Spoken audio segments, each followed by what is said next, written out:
Lovely. Oh, hold on, let me just put it up there. My email.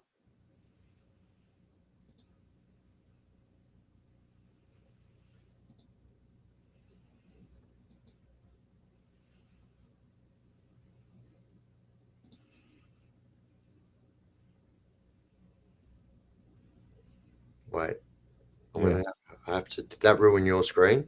Yeah, it did. Do you want me to? I'll change it. I can change it though. No, it's all right. Yeah. I just want to. No, it's all right. It's all good. Fantastic, man. I was wondering if I could add it, like if it was gonna, if I could have it on the side, and I knew there'd Yep. be some way I could do it, and yeah, I can. So that's good. Beautiful, man. What's going on, guys? Welcome back to another stream. We have the man, the legend, the myth. Let's Well, he's not a go. myth. He's actually legit, man. He's actually here, guys. He's here, man. Technology 2025. What's going on, Biff, man? How are you, brother? I'm good, brother. I'm good, mate. All right, man. I don't know. So he's also streaming on his as well, guys. So we've got a lot of people in the house tonight, guys. What's going on? What's crack-a-lacking? All right, so here we go, man. We've got the man, guys. I've got some questions for you, man. But anyway, Biff, how are you, brother? How I'm are good. you? I'm good, bro. Look, I'm tired, bro. I'm not gonna lie. Yeah, We, big we night had last a night. we had a like fun time last night. We did. We had a um a congress. Yeah, no, Congress. Yeah, we had we did a bit of Call of Duty. It was fun, man. I haven't had that much fun in Call of Duty in ages, man. Yeah, awesome, wasn't it? It was freaking good, bro, man. This guy, I mean, look, guys, man, I kid you not. Thank you very much, Toby Green. What's going on, legends? Man, Welcome in, everyone in the chat. Welcome in. yeah, Welcome man, from in. both communities. I know we've got this. We sometimes we share the same people, man. But guys, wherever you watch from, it does not matter what's going on. We've got Yaska. We've got so many people in the house. So many people in the house. So thank you very much, Mr. Green, for the donation, man. But guys, before we start the interview, all right, before we start the, I don't would say kind of podcast or just a chit chat here and there. You know what I'm saying? But Yeah, a big thank you to the Biff, to the legends, and also to those who reached out on my behalf, XO, and I think it was Yaska as well. We're hooking this up, making this happen, man. You know what I'm saying? Making this collaboration happen because, you know what I'm saying? It was that never is meant to be, man. that is the two that made it happen, mate. That is true, man. So big thank you to you guys, man. We've got Fat in the house as well. What's going on, bro? What's going on? Right, here we go, man. Bro, I've got some hard-hitting questions for you, bro. Biff, are you ready, man? Are you ready? I am, mate. Let's go. Are you ready? Don't grill me too I much. want to freaking grill you, bro, man. I'm gonna probably be back in prison, make it a lot be a bit easier. Hey, no, I'm joking. But here we go. So, question number one, bro. Okay, I've got to set list of question, guys. Right. So here we go. Well, who is Biff's favorite artist of all time? Oh, bro, like at the moment, right now, and has been for a fair while now. Um, yeah, like he's one of your friends, actually. It turns out, and yeah. So Cap Carter, bro. Yeah, his music is something else, and yeah, like his music just really resonates with me, and especially that song "Guns." Like that was the first song that I ever heard of Cap Carter, and yeah, I don't know, it just really resonated with me. So yeah. That is absolutely crazy. What a trippy world, bro. Huh? What a small world, man. This is just so freaking crazy. I had no idea, man. I absolutely had no idea that you were a fan of Cap Carter. But you know, the good thing is, bro, you'll be meeting him soon as well. Oh, I So can't wait, bro. It's actually a spin out, bro. I couldn't believe it when you said that. I was like, no way. yeah, man, he's a man with a big heart. Yeah, and thank you to Dennis for run that rehab for making that happen. That connection happen because now I can personally call Cap Carter a friend, and you will get along easy, brother. Easy, he's such a good guy. Yeah, he seems like a gentleman, brother. Like, yeah. Yeah, and he has a story, man, to tell, man. A story, man. But anyways, second question, bro. Second question, man. Straight into it. I know that our man Biff's tired, but we're gonna go straight into it. Who? I mean, not who. What is your favorite comfort food, bro? The people want to know. What is your favorite comfort food? My favorite comfy food. Comfort food. Your go Comfort food. to having a crap day. What is your go to?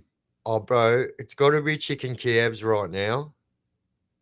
Chicken Kievs. Yeah. Nice. But like, I'm really partial.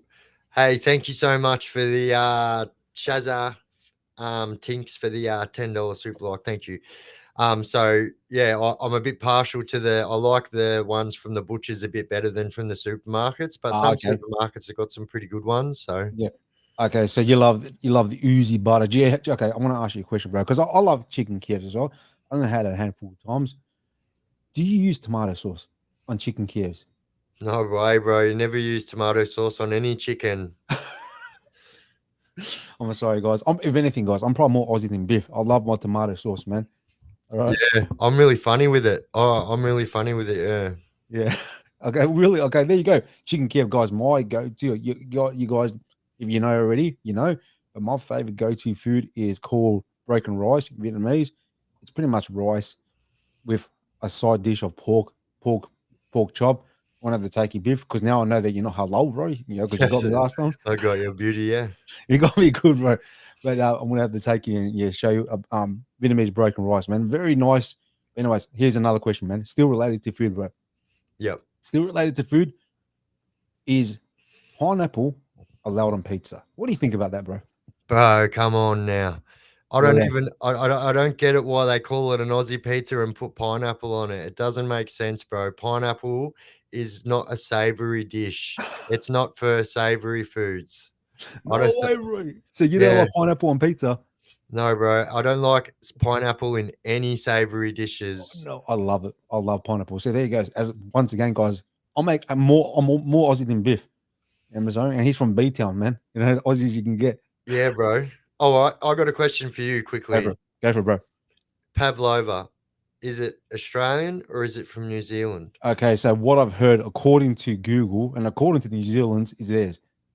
Is that I true? I don't know, bro. I know, but you've got equal amounts of people in Australia that say it's theirs, and same with Lamingtons as well, actually. That's true.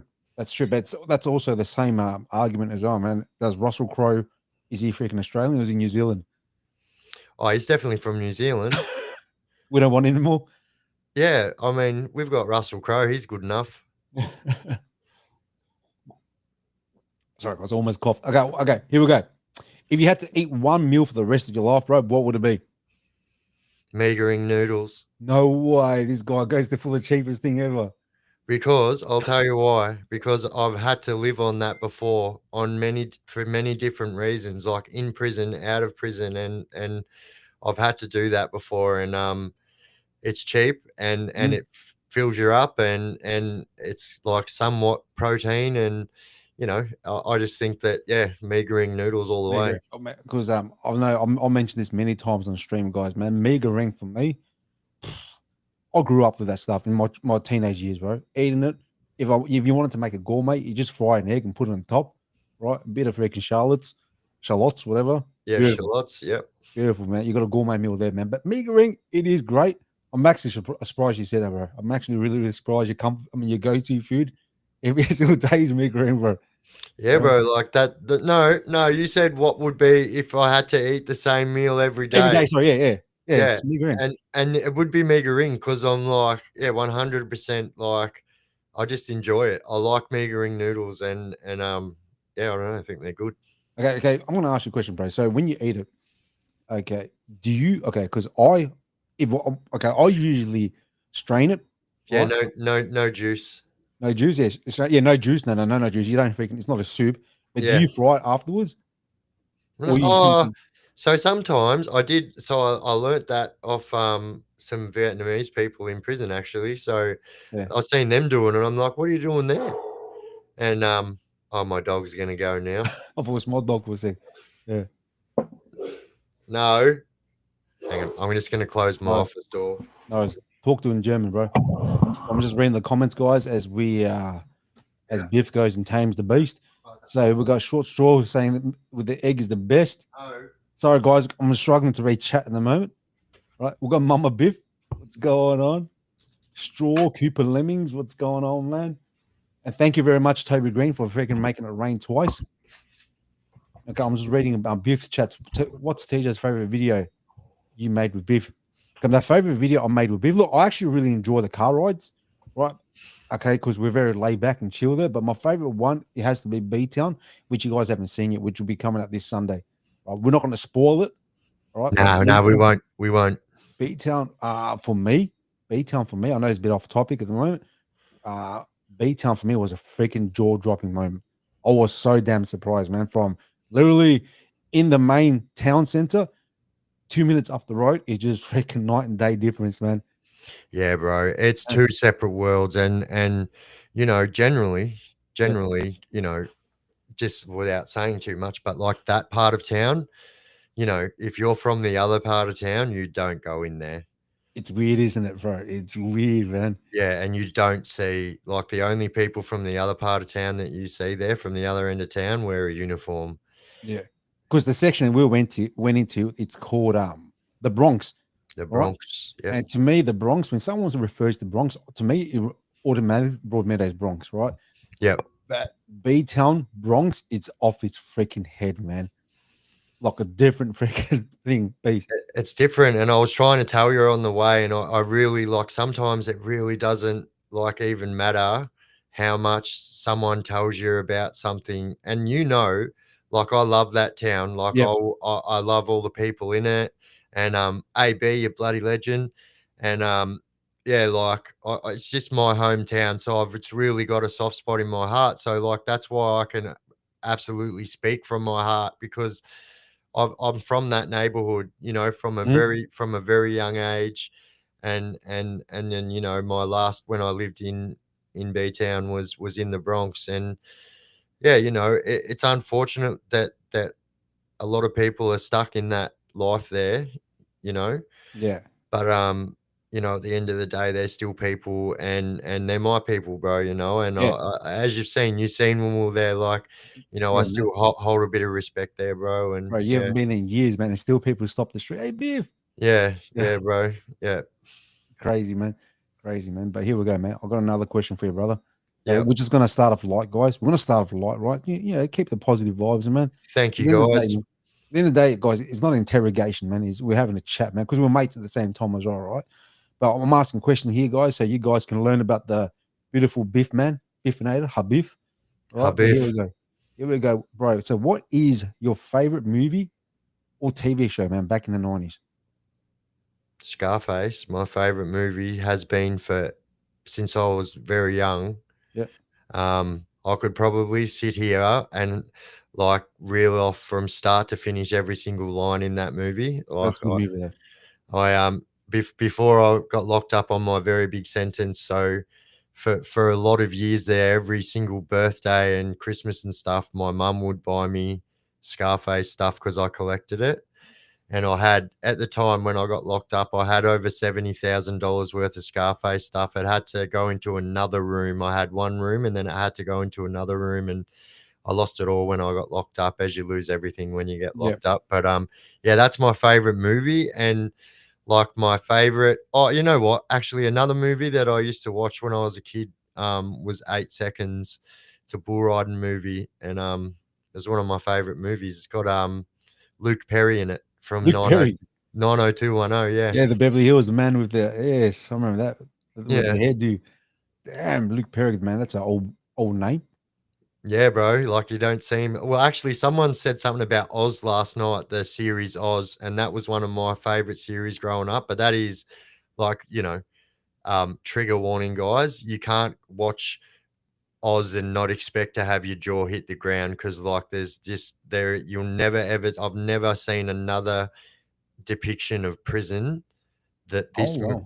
like, it is just insane, and, like, it is so real, and, like, from there's not one part of it that's not real, and it's, like, really, really jaw-dropping, and it's got so many massive names in it, like, it's got half of the NCIS people in it, it's got, like, yeah, really big names in it, I suggest watching it, but it is, like, very, like, eye-opening. Okay, so this is in the 90s, huh? Yeah, the late 90s. I mean, it was still aired in Australia in the early 2000s. Oh, And even so, I think they stopped airing it in Australia in like 2008 and mm. 2009, but it is on Stan and Oh, okay, cool. yeah. That's awesome. So Fat's also saying that it's his favorite movie as well, Scarface. I did not know that. But Scarface, I mean, guys, man, Yeah. if you haven't seen Scarface, it is a freaking good movie, man. Yeah, it is, bro. And you know It's a what? gangster movie hard. They didn't even that so from the outset, that was a flop, that movie. It flopped. And it was like not selling tickets, and then it was like 12 months after it came out, it was still at cinemas, and then it skyrocketed. Really? Yeah, Okay. so it was literally they were about to pull it. They were about to pull it, and yeah, they kept it going, and yeah, now look at it. It's one of the best like cult movies in like Mate, you it's know. very iconic. It is. When someone thinks of man, I can't remember his freaking damn name, man. The actor, what's his name? Al Pacino. Al Pacino. Al Pacino, Yeah. yeah. Straight away, people, it's Scarface. What, The Godfather? Donnie Brasco, but straight away, Scarface. Oh yeah, and then did you know? True story, right? So until the movie Heat, Al Yeah. Pacino and what's the other guy's name? Al Pacino, the guy that's in Godfather as well. The other mobster guy. Pesci. No. No, the guy that's got the big frown all the time. I know you talk about, bro. I He's can't got the remember his big name. the big mole there. Yeah, Someone in Robert the De Niro. Robert De Niro. Robert De Niro. Sorry. Yeah. So right, I promise you, the whole series of Godfather, everything, right through the 80s, right up until the movie Heat, Al, Pa- Al Pacino and old mate that we just mentioned were in the same movies like 10 times, but never done one scene together until the movie Heat. Really? Robert De Niro and Al They had all Pacino. separate scenes until Heat. Yep. And they were in like 10 movies together, but they were never in one scene together in one of them movies until Heat. That's crazy, man. I mean, they were massive in the 80s, weren't they? And 70s. And yeah, De Niro and Pacino, man. Yeah. Damn, Yep. man. Now they're freaking old as, man. Old as.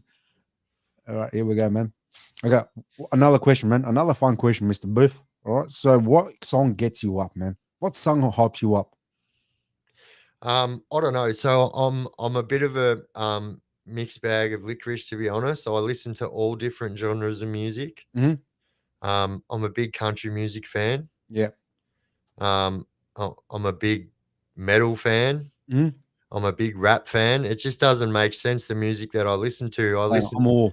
I love all type of genres, man. I love jazz. I like blues. Mm. I love all music, bro. I just appreciate good music. It doesn't even matter what genre it comes from. If it's got a good sound, I'll listen to it. So, okay? For example, one of my go-to songs, right? I know you guys probably surprised that song that always hypes me up. It's my hype man song. You'd be surprised, man. It's actually from Metallica, "Whoever May Roam." Oh, I love that song. Okay, that song always freaking pumps me up. Pumps me up. I just want to bash heads, man. Oh, I'm not gonna bash heads, guys. I'm just joking, but it just pumps me up. Gets the blood boiling. I like Bullet for My Valentine. Ooh, that song. Um Bullet for My Valentine. Which song? I know that song, but who's it? Who sings it? That's punk rock, isn't it? Yeah, well, it's kind of metal punk Okay. rock. I went and seen Bullet for My Valentine at the big day out. I went, so me and my brother actually snuck into the big day out 8 years in a row and got away with it every time. Oh And wow. bro, it was the best experiences ever as a youngster. And like I've seen all of my favorite bands at the big day out, but yeah, seen them at the big day out. Oh, it's crazy, man. It's crazy. But here we Yeah. go, man. Guys, man, we're going deep as well, man. We're going deep here, man. But we are going to lead up to the heavy questions, man. But we start off light, guys, man. But here we go. So, how was it for you, bro, in the '90s growing up? Mhm. Yeah, because I know we touched some of your stories, bro, in videos we've done, part 1 and part 2. Yeah. Behind that, man, behind all the pain and stuff, what was it for you? How was it for you, bro? In It the was '90s, what do you think back? What do you remember? It was hard, bro. It was Oh, fucking hard. It was hard, bro. And I'm a fair bit younger than my brother and sister, and like the '90s for me was like a time where like I don't know if I had like an erase button, I'd definitely knock out from 1990 till 1990 to the year 2000, and what? yeah, No way. In just that because decade there. my childhood years, like my yeah, I guess, from 10 onwards was pretty dismal from that house where we were in Yes. Cranbourne, Mm. and, it was just hard, my brother and sister were, I'll say opiate drug addicts, Mhm. and, you guys can read between the lines there, but, Yeah. And that when that came into our house, bro, it just turned our whole house upside down. And when I say upside down, it was already upside down, but it just turned it up another level, and Yeah. things just fucking really, really skyrocketed out of control, bro. Yeah. Yeah. So guys, man, look, many of us on stream, I mean in the stream as well, has been affected by substance abuse or know someone that has. Hmm. So the ramifications for the family involved as well, man, it's actually deep, man. Deep. Yeah, yeah, It actually ruins families. Besides that person that's injecting into their arms, it actually ruins families, man. I kid you not, man. You know what I'm yeah. saying? It does, bro. And Yeah. the '90s was a different era Yeah. for, I've spoke about this before, the Mm, heroin epidemic and the ice epidemics are two totally different beasts, and they were yep. both very bad. But the thing with heroin is people overdose, and with ice it's generally not the case. So Yeah. They just go on rampages and that stuff. Yeah. yeah, and so like that was something that we come across a lot growing up where we did in Marinda Park. Like Yeah. I seen so many like OD'd people, Mm. and yeah, it was like, yeah, pretty full on, Yeah, like bro. It was crazy. But I'm like, I remember back in the 90s as well, man. People were dropping like flies, bro. You know what oh I'm saying? yeah, yep, Like, I don't know the slang for me back in the western suburbs. I know I was talking to Fat about this last time, but even like that word OD, people used to use it in the sense that, hey, bro, what are you ODing for? You know, yeah, I don't know. yeah, I don't know. It was for you guys back in the east. yep.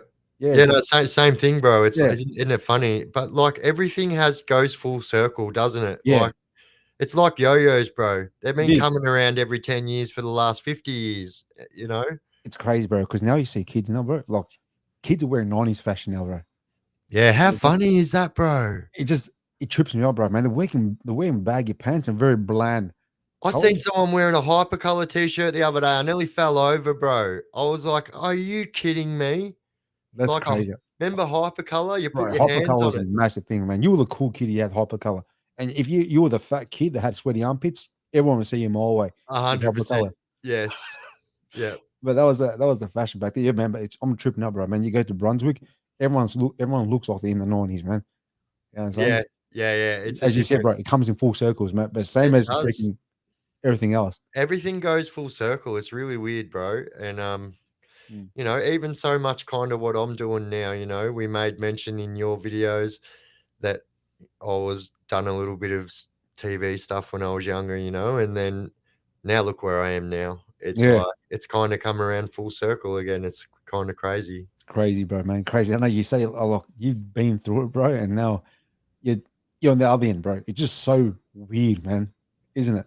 It is, bro. It's weird doing what we do for a living. Yeah, Like, we were talking about that last night, and it's a different way of living. But like, I feel very blessed to be able to do what I do, and like come on here and tell my story, and not only that, but like to interact with everyone. And yeah. like I really just think that I'm really blessed to be able to have the chance to have this second chance at life, and have everyone along for the ride as well. Like for me, it's Yeah, the most humbling feeling, and I say this every single time that I'm on live, that like I just love this little community that we're building here. And 100%, man. it literally like nothing really gets me going as much as like just seeing this little community forming on here. And it's just awesome. I love it. Yeah, it's And awesome. Look, that guys, means man, look, that means use legends there in the yeah, chat. And yeah, I am seeing your comments. yeah, It's just hard to, but yeah, yeah. much I'm love looking to at the you comments, man. I'm guys. reading there. All I can see is Fat saying, tell Biff I have a crush on him. Oh yeah, no worries. To tell him my ass looks big in these. So But guys, man, you can't say that to someone that's been to jail. I'll say that straight back every time. well, Fat's been there as well, mate. So he knows the rules, man. Yeah, So, yeah, that's right. You're right. You're right. but anyways, guys, man, look, as Thank you, well, Tinks. Thank you, legend. as Biff said, guys, as Biff said, um, guys, the community here, they're both communities, wherever you watch it from, you guys are the absolute best, man. Because without you guys, we wouldn't be here. You know what I'm saying? Exactly, bro. You know Yep. what I'm saying? This is all. I mean, what we do, guys, is hard work, but you guys, as the community, actually makes it light work and brings joy to a heart as well.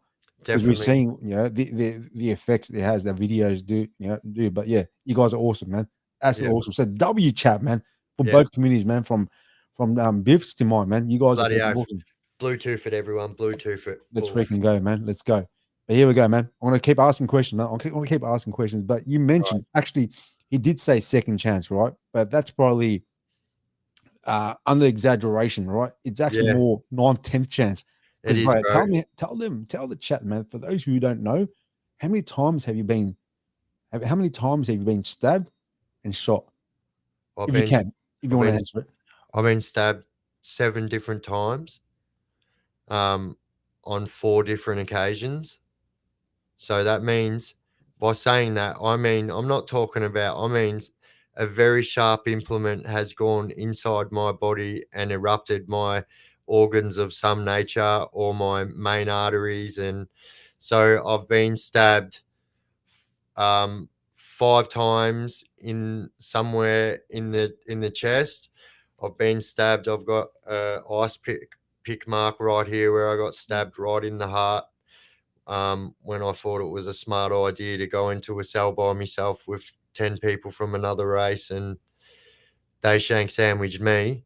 Yeah, And but like what I did there earned me more respect than anything, because everyone was like, "Bro, you didn't have to go in there. That was just dumb. Like, how did you not know that was going to happen?" But this is how stupid I was. I was of the thought that I would much rather people talk shit about me, about, like, I would much rather go in there and get stabbed than have people say that I'm weak for not going in there. yeah, And like, I knew what was going to happen, but yeah, I guess, yeah, it is what it is, you know. And then obviously, um, the 19 staples that I got in my neck, um, bro. there, and I still got goosebumps from that, bro, man. Where how the guy bolted you for no reason, man.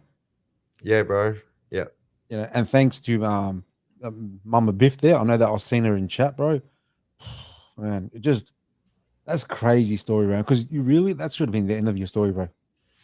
By everything that happened that night, I shouldn't be here. Yeah, so I'm Yeah, also an O negative blood group, which is the rarest blood group there is, and it's the most donated blood in that, for that, you know. yeah, And hello everyone in the chat that I've missed. Thank you for being here. But so there's that, right? That was the end thing that should have made me never be able to come back. But I guess um, it just wasn't my time, you know. And it doesn't mm, matter what way you look at it, but like, I guess we all go when it's our time, and it doesn't matter what way you see death, religion, whatever. Like, we all go when it's our time, and not before or not after. And um, like, I just think that, like, there was a lot of things that come into play that kept me alive, you know. And my mum, like, seeing me dying was a big part in it as well. Because I remember, like, thinking, of all people to be the first person on the scene, my mum was the first person on the scene. And now she will tell you, she was literally like cradling me, and like, I'd lost liters of blood, bro. Like, mm, so it was literally shooting out further than I can hold my arm, and it was coming from my main oof, artery in my neck here. And like, I promise you, it was like a tap every time I was breathing. And obviously, as every second went on, I was breathing deeper and heavier, and so it was just going, and it just happened in seconds, bro. And like he stabbed me, I kind of like staggered over to the window. And like, I didn't realize at first I'd been stabbed. This is the thing, when you be stabbed, you never know when it happens, bro. Like, it's yeah, just, they're that sometimes. Well, if it's sharp, you're not gonna know, you know. And like, I just thought that I got whacked in the neck, and from behind too. I was like, "Oh, you fucking weak bastard!" And then when because I was like, "Fuck!" And then when I moved my hand away, yeah, it was just game over from that moment, bro. And then it just started coming out, and I turned around, and like, my instant reaction is to, like, I was like in kill mode, bro. I was like, "Fucking hell, bro! You've just nearly fucking." And so I just instantly turned around and was going to run at this guy, but I promise you, I didn't even take one step. It was yeah, like, I went to take that one step, and I literally fell straight onto my back, like, just done mm, that spinny, and I'm back on my yep, back. Um, yeah, damn, fucking yeah. And then yeah, someone ripped my phone out of my pocket Yeah, and that's called my mum. that's a crazy story. Have you ever spoken to your mum about that incident? Oh Like, yeah, yeah. yeah, because I'm pretty sure, I mean, like, that'll be very traumatic for her, bro. Without a doubt, man. She said it was the hardest thing. She said because there wasn't any part of her that thought that I was gonna survive that. She said the rate I was losing blood. She said I was literally grey, but by the time she got there, and it was just like sheer luck that I survived by Yeah, losing. I lost over 3 liters of blood.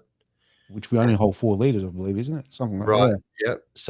So the it just doesn't make sense how I'm still here, and that's why I wanted to show you inside that pub, and they've changed it. The last time I went there, that stain was still on the floor, and they literally just bolted a table straight on top of it, and you could yeah, see the stain seeping out the outside of it. yeah. And It was funny, man. Look, guys, look, I think you probably Biff could probably elaborate a bit more that day when we went there. Yeah, man, they saw us rocking up, man. It was a dead straight. It was a dead set no. oh, they were waiting for us to come in there for sure. They Yeah, seen that us was a down there. dead set no, man. But it was weird, man. It was just a weird feeling. What time we rock up? We were there probably lunchtime, wasn't it? I Yeah, think probably, lunchtime. yeah, Yeah, lunchtime. And yeah, and I did see, look, uh, what's it? Biff got very good eyes. He did see a pencil case there. I'm not going to get into it, but you remember the pencil case that you saw? They had a certain couple of oh, words. yes, Yeah, yes. but we won't mention.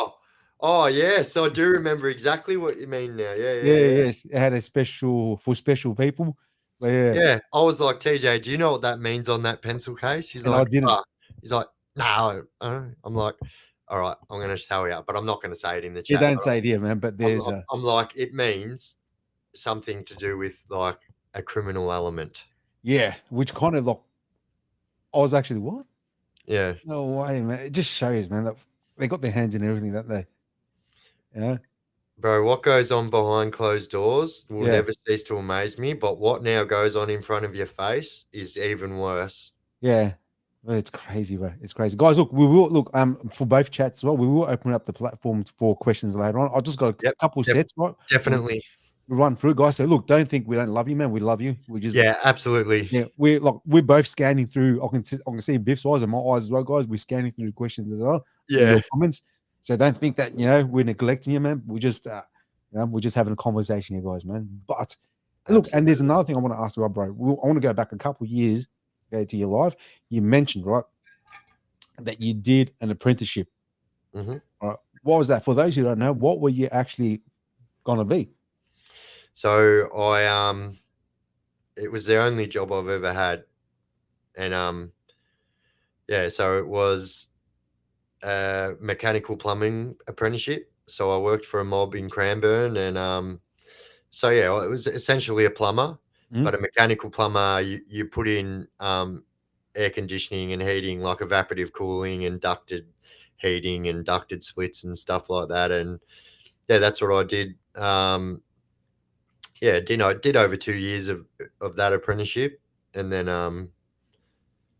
like I'd really done well actually to like I kind of said to myself like I'm just going to get away from that life and yeah, like once again I was drawn straight back into it, but yeah. Yeah, that's crazy, bro, man. So that's your first job, but okay, so we would have had Biff the plumber, you know, more Yeah, or less. Put on your Mario suit, bro. You would have been yeah, look exactly like 100%. Mario. I actually, do you know what? I actually enjoyed it too, Yeah. and to say it's my only job, like that's not exactly the truth. I have had jobs for days. Mm. Um, Days. yeah, Yeah. but like you know what I mean. It's the only job that I've had that I enjoyed, and Oh wow, wow, yeah, that's crazy, bro. That's crazy, man. But now, guys, man, he's a content creator, man, and a really good one at that as well. You know what I'm saying? Which is amazing, bro. Kinner, I am. That's me. You're what? Sorry. Oh, Kinner said, "Who's on medical?" And I said, "I am." Oh, okay. No worries, man. All right, all right, all right. Okay, I still got more questions, guys. I've still got more questions. So hold your damn horses. Okay. And just off the topic as well, guys, Biff is a freaking gun in Call of Duty. Right? He's a gun at Call of Duty, guys. We had a blast last night, guys. So make sure, man, you guys check out his Discord, right? I doing the did get a games. good. I got a good video for the chat. Can you remember when we were in two separate parts and you're like, "I'm down, Biff. I'm down." And you're Yeah, like, Don't come in here. There's a whole team." yeah, And I'm like, "Oh, I'm coming, and I'm taking the whole team with me." And I that's did right. exactly that. And the extra player that was on the outside trying to get me, so I took 5 with me, and then got to revive TJ. Yeah, bro. He's a full commander. I remember there was one part when we played Call of Duty last night. I was on top somewhere. I had my sniper. The next minute from behind, Biff comes out, just stabs the guy. Full assassination style. Steals my kill. It was freaking awesome, man. It was fun. So I this want yeah, that's my little secret there. I'm pretty good. I'm actually probably better with a knife than I am with a gun, to be honest, because freaking ninja. if I can get up close to you, you are not gonna shoot me. And also I remember that part, bro, when you're in the gulag, you In just the kill the guy with gulag. a knife. Yeah, I'm like, "Yeah, you watch him, bro?" And you're like, Yeah, it's "Yeah." crazy. You just And the guy yeah, you're full ninja, bro, man. You're a full ninja in because Call I of Duty. have I have my settings up as quick as you can go too, so, like, I scoot around there very quick. So, like, Mm. a lot quicker than most. Oh well, I'm just reading right now the comments. So Mama Biff is saying worst night of my life. Whew. There you go, bro. There you go, guys. That's I'll get my mum on one time and she can tell that story because yeah, from her um eyes. That'd be great, bro. For her perspective, yeah. and I won't say too much, but like I said before, she said it was the hardest thing she's ever had to do, looking me in the eyes. Because I'm saying, obviously, this was the first time that I'd when I got stabbed the first time, although I died on the slab, like I wasn't awake for it, so it wasn't like, do you know what I mean? And Yeah. so that was freaking me out, not like. And knowing that my mum was there and, like, she said the hardest thing she ever had to do in her life was look me in the eyes when I was saying to her and saying, "I'm gonna die, aren't I, mum?" Mm. And she's saying, "No, no, no, you'll be right, you'll be right." And, yeah, like, I died 3 times on the way to hospital, and the last time I died, we just pulled into Frankston Hospital, and, then another fucking brain fart dropped, and then they're like, He's O negative blood group. What are we gonna do? Like, Yeah. we've got no blood." And so they just pumped me full of plasma, and I was in a coma for 3 weeks, and yeah. That's crazy, man. Yeah. Crazy. Do you remember anything about that? That during that time? You just Yeah, so not about my coma, like, I remember the whole night like it was, like, yesterday and in and out of consciousness, I remember all that. I remember even, like, the last time going in towards the hospital and, but then the one thing I do remember is Franco Cozzo, thank you. I remember when I had just before I woke up from my coma, that I had some kind of out of body experience. It was so weird, and it was like I was sitting in the corner of the hospital room, and I'm looking down at my mum, my brother, and mm, this girl that stayed at the hospital with me the whole time, and yeah, like it was so weird. And then when I woke up, like my mum will tell you, the first thing I said when I woke up is, "What the?" I was just looking at this from up above, like. Was so weird. that's crazy, bro, man. Crazy, man. Damn. It kind of makes me like, oh, it's so like, yeah, it's supposed to be that's it. That was supposed to be it, man. Yeah.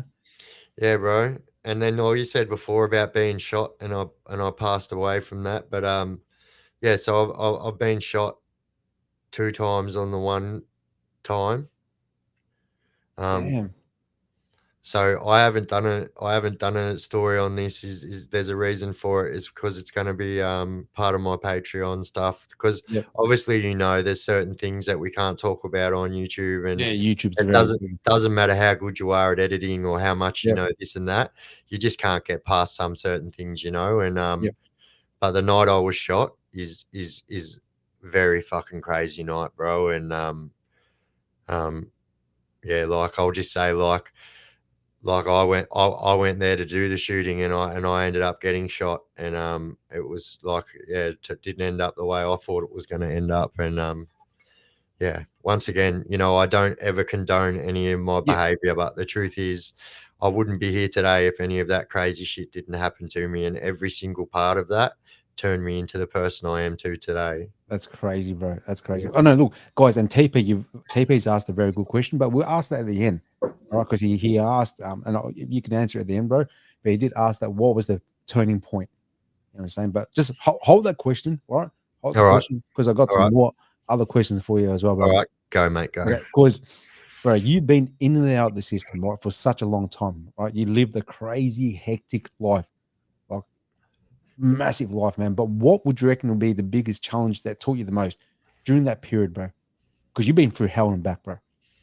Like what? Like through prison or through that whole life? The whole life, bro. That whole freaking, let's say, bikey life. I'll tell you something that whole life taught me as a whole, including that life, is that in a world that's so full of smoke and mirrors, you often forget to look at yourself in that mirror, and like the biggest thing that like is that I kind of lost myself in that world, but also if I didn't lose myself in that world, I wouldn't have brought me to the attention of things that I wouldn't have noticed had I not been in that state of mind. I don't know, but and and like I'm not saying talking about, but I'm talking about my whole criminal life. But it was a mixture of so many different things. So um, I guess the criminal world was changing and rapidly, like rapidly, and Mm, like the ice was just taken over, and it was like ruining the society that I kind of cared about so much, and put so much of my time and effort into, and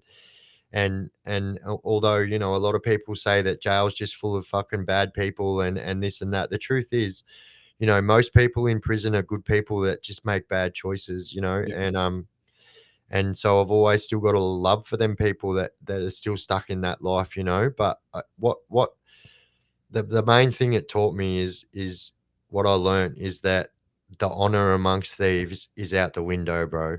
Mm, I've had when if you were to like put every mate I've ever had and say like out of 10, right?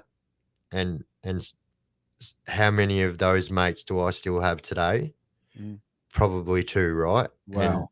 Yeah. so, and out of that 10 mates, I've had, well, I've had one of them try and kill me.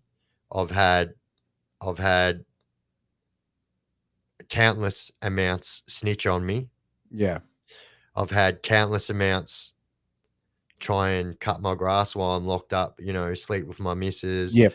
steal all my shit, like Damn, bro. fucking, um, you know, it made me realize, in the later years that, yeah, it wasn't for me, bro. And like, I just realized that and I mean this without no, I don't, I'm not someone that boasts or anything like that, but I'm just saying, like, I knew that I was a whole, I was my own person, the person that I was used to be so many of them around, and I became like a fucking extinct species, bro. And it was sad, and it used to break my heart, and yeah, bro. And I was just like, this my big sentence, and that another thing that helped me change was when I caught my bird, and that I had no other choice but to, if I got in trouble, they were going to take my bird off me, Mm. and I was like, Oh, you oh talking about your bird in prison? yeah, yeah, yeah. Yes, yes, I heard about that story. Yes, yeah, So that was a big turning point for me as well, because like me not being in trouble like made me, like I said, see things from a different standpoint than what I did before. yep, And yeah, like it wasn't very long before, I got out. I got parole. I was on non-association, and then as soon as my parole finished, I just went straight back to it. And yeah, then yeah, I was like literally 2 months after my parole finished, I'm back in jail again, and um yeah, it was just a nightmare, and it was on that sentence where I just said, like, "I've had enough, everything. That's it. I'm done." And, yeah, when I got out in May 2021, yep, I haven't looked back, and I've had a couple of hiccups along the way, um, but, like, you know, obviously, no offending. I'm not outgoing offending, and I'm not out there earning and stuff like that. And when I say I've had a few slip ups along the way, I mean, obviously you guys read the paper and, you'll see that, I'm in court at the moment for, like, someone said medical before, same thing, right? And Yep. so, little hiccups along the way, but yeah, all in all, yeah, like all of them little hiccups as well, like got me to where I was right Mm. now. And, I don't live with many regrets, but I don't regret none of that. Yeah. What a crazy life, bro, man. Because I can't imagine, bro, man, being locked at that much time. You're saying people, you're saying you think your own homeboy, you can trust your homeboy, but then he's trying to cut your grass. So, guys, man, if you don't know what that mean of cut your grass, right? It's mean that some guys try to steal your missus, man. It's Which is all like, right. yeah, They were trying to cut me throat too. So, and cut your throat as well. you know, Man, it's a fucking very, very, very brutal world. And this whole, putrid. when this whole meth came in, it just started to create a different caliber of criminal that no one had Oh seen man, before. I swear, like I think even like Fat, look, like Fat says this as well, right? My brother Fat, Oof, thank you, Dino. that he's saying this as well. Like, well, like we remember the H days, right? But when the ice came out, man, poor, Different, bro. bro, everyone was on another level, man. Crazy was on another level, man. But it Right? just grabbed more people. Like it was so that couldn't have came around at a worse time. Yeah. So it came around when right at the time when, those party pharmaceuticals were very, very, socially accepted, right? Mhm. And so I know because I was in the rave scene at the time, and Yep. like when as soon as everyone started getting on the ice, even from the rave scene, like you could just see it. You could see it happening. It just was something that no one was prepared for. And then next thing you know, everyone's doing it every single day. Like, and when I say everyone, like, bro, I used to, I used to sell it to Qantas pilots, bro. I wasn't gonna say that, but yeah, because oh, you Right? said that on my video, yeah. Yeah, and I'm telling you, it wasn't until someone else brought it to my attention. This is how oblivious to like they're like, bro, that is probably the stupidest thing ever, Mm, And I it wasn't until like I actually sat back and was like, oh yeah, bro, fuck, I could really get in some big trouble for that. Um, but and then when things like MH370 happens, it makes me think, oh, I wonder what was going on there, mm. when I know myself that I used to sell to two different ones. Yeah. And, You could have paid, yeah. You one could have played a introduced part me to there, the yeah. other. Yeah, well, yeah, and, well, obviously, no, I was in prison when that happened. I'd Yeah, like everyone yeah. to know. No, I'm not saying that, but yeah. Yeah, but, Yeah. I'm just so glad that someone else brought it to my attention because to me, I was like, "It's money. I don't give a shit." Yeah. Yeah. But, yeah, I didn't think it on that level, and they're like, "Bro," and I was like, "Wow, yeah, thank you." It's funny, bro, man, because like I talk about this all the time, and I was talking to Fat about it last time as well. I feel like just my personal opinion, right? I feel like when the shards ice came out, mental illness skyrocketed. Yep, yep. I don't know your opinion, Shazza. bro. I don't know your opinion, brother, but like, and it was even, and it's like, and you guys, man, like, I know that, probably Biff will be able to answer this, but the drug scene in the jail cells, in the prison, is just as bad, isn't it? It's worse, bro, Yeah. because I'll tell you why it's worse. Because there's a smaller population of people and there's a lot more, and this is the truth, right?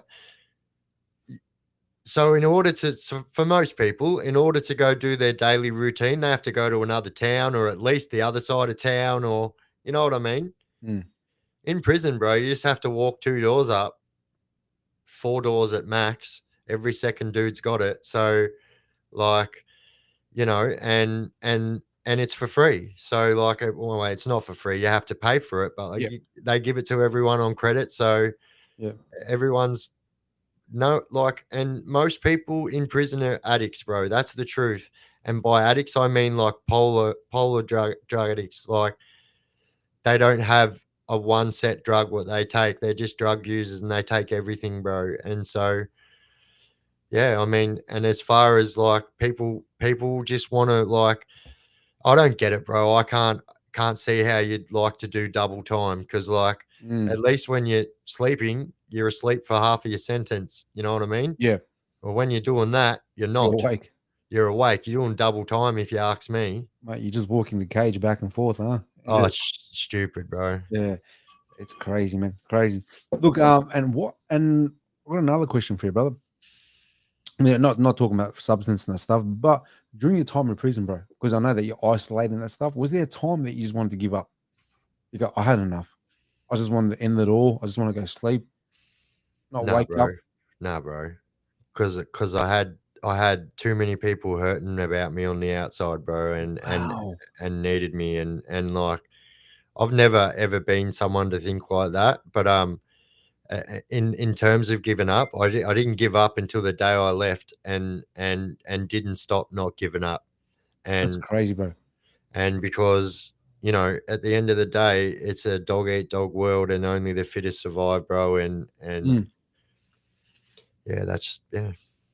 that's crazy, bro, man. I'm actually really surprised because I remember you did say as well, man, that you purposely not put pictures of your kids in your jail cell. I punish myself. Yeah, because that would have just eaten into your head, huh? Yeah, Every bro. single day. Yeah.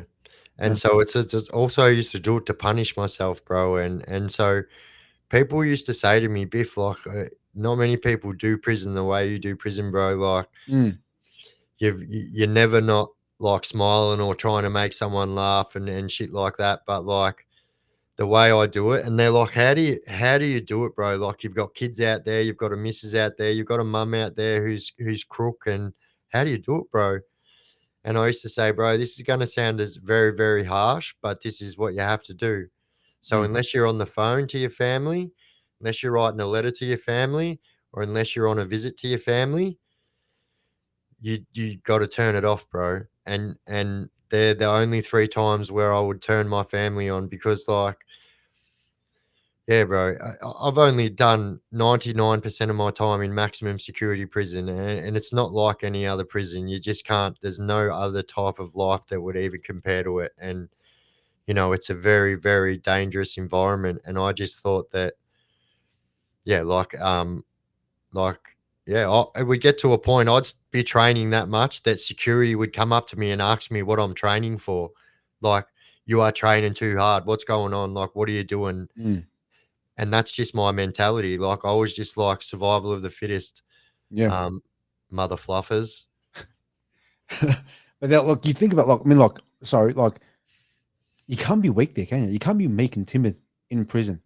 And even if you are, you can't let anyone know because we Yeah, all have our moments, bro. Like, we're only yeah, human at the end of the day. But even that's if right. you Yeah, do have, any concerns or you've just got to keep it all to yourself, bro, yeah, because any little weakness that you show to anyone is going to get exposed and then worked on and then worked on.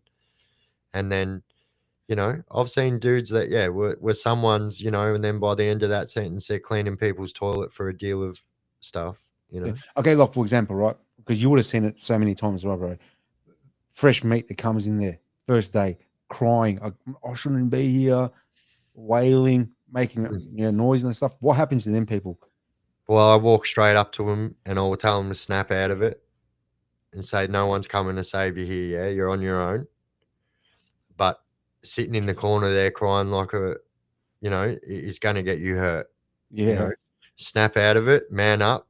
You're man enough to do the crime. Now you got to be man enough to do the fucking crime, and it's as simple as that. And I have make no apologies about the way I was about it because, like, at the end of the day, if you're in my unit and you're only as strong as your weakest link, bro. mm, And if you're a weak link in my chain, you're going.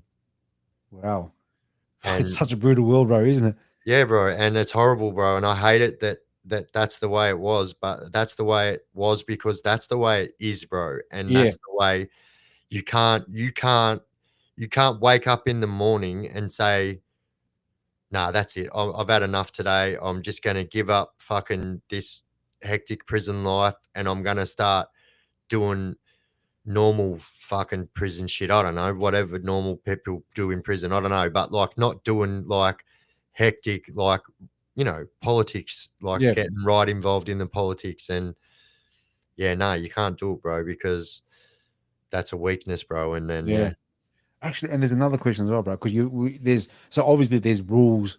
not rules in there, but like you're gonna be tough, right? But when you came out of jail, right?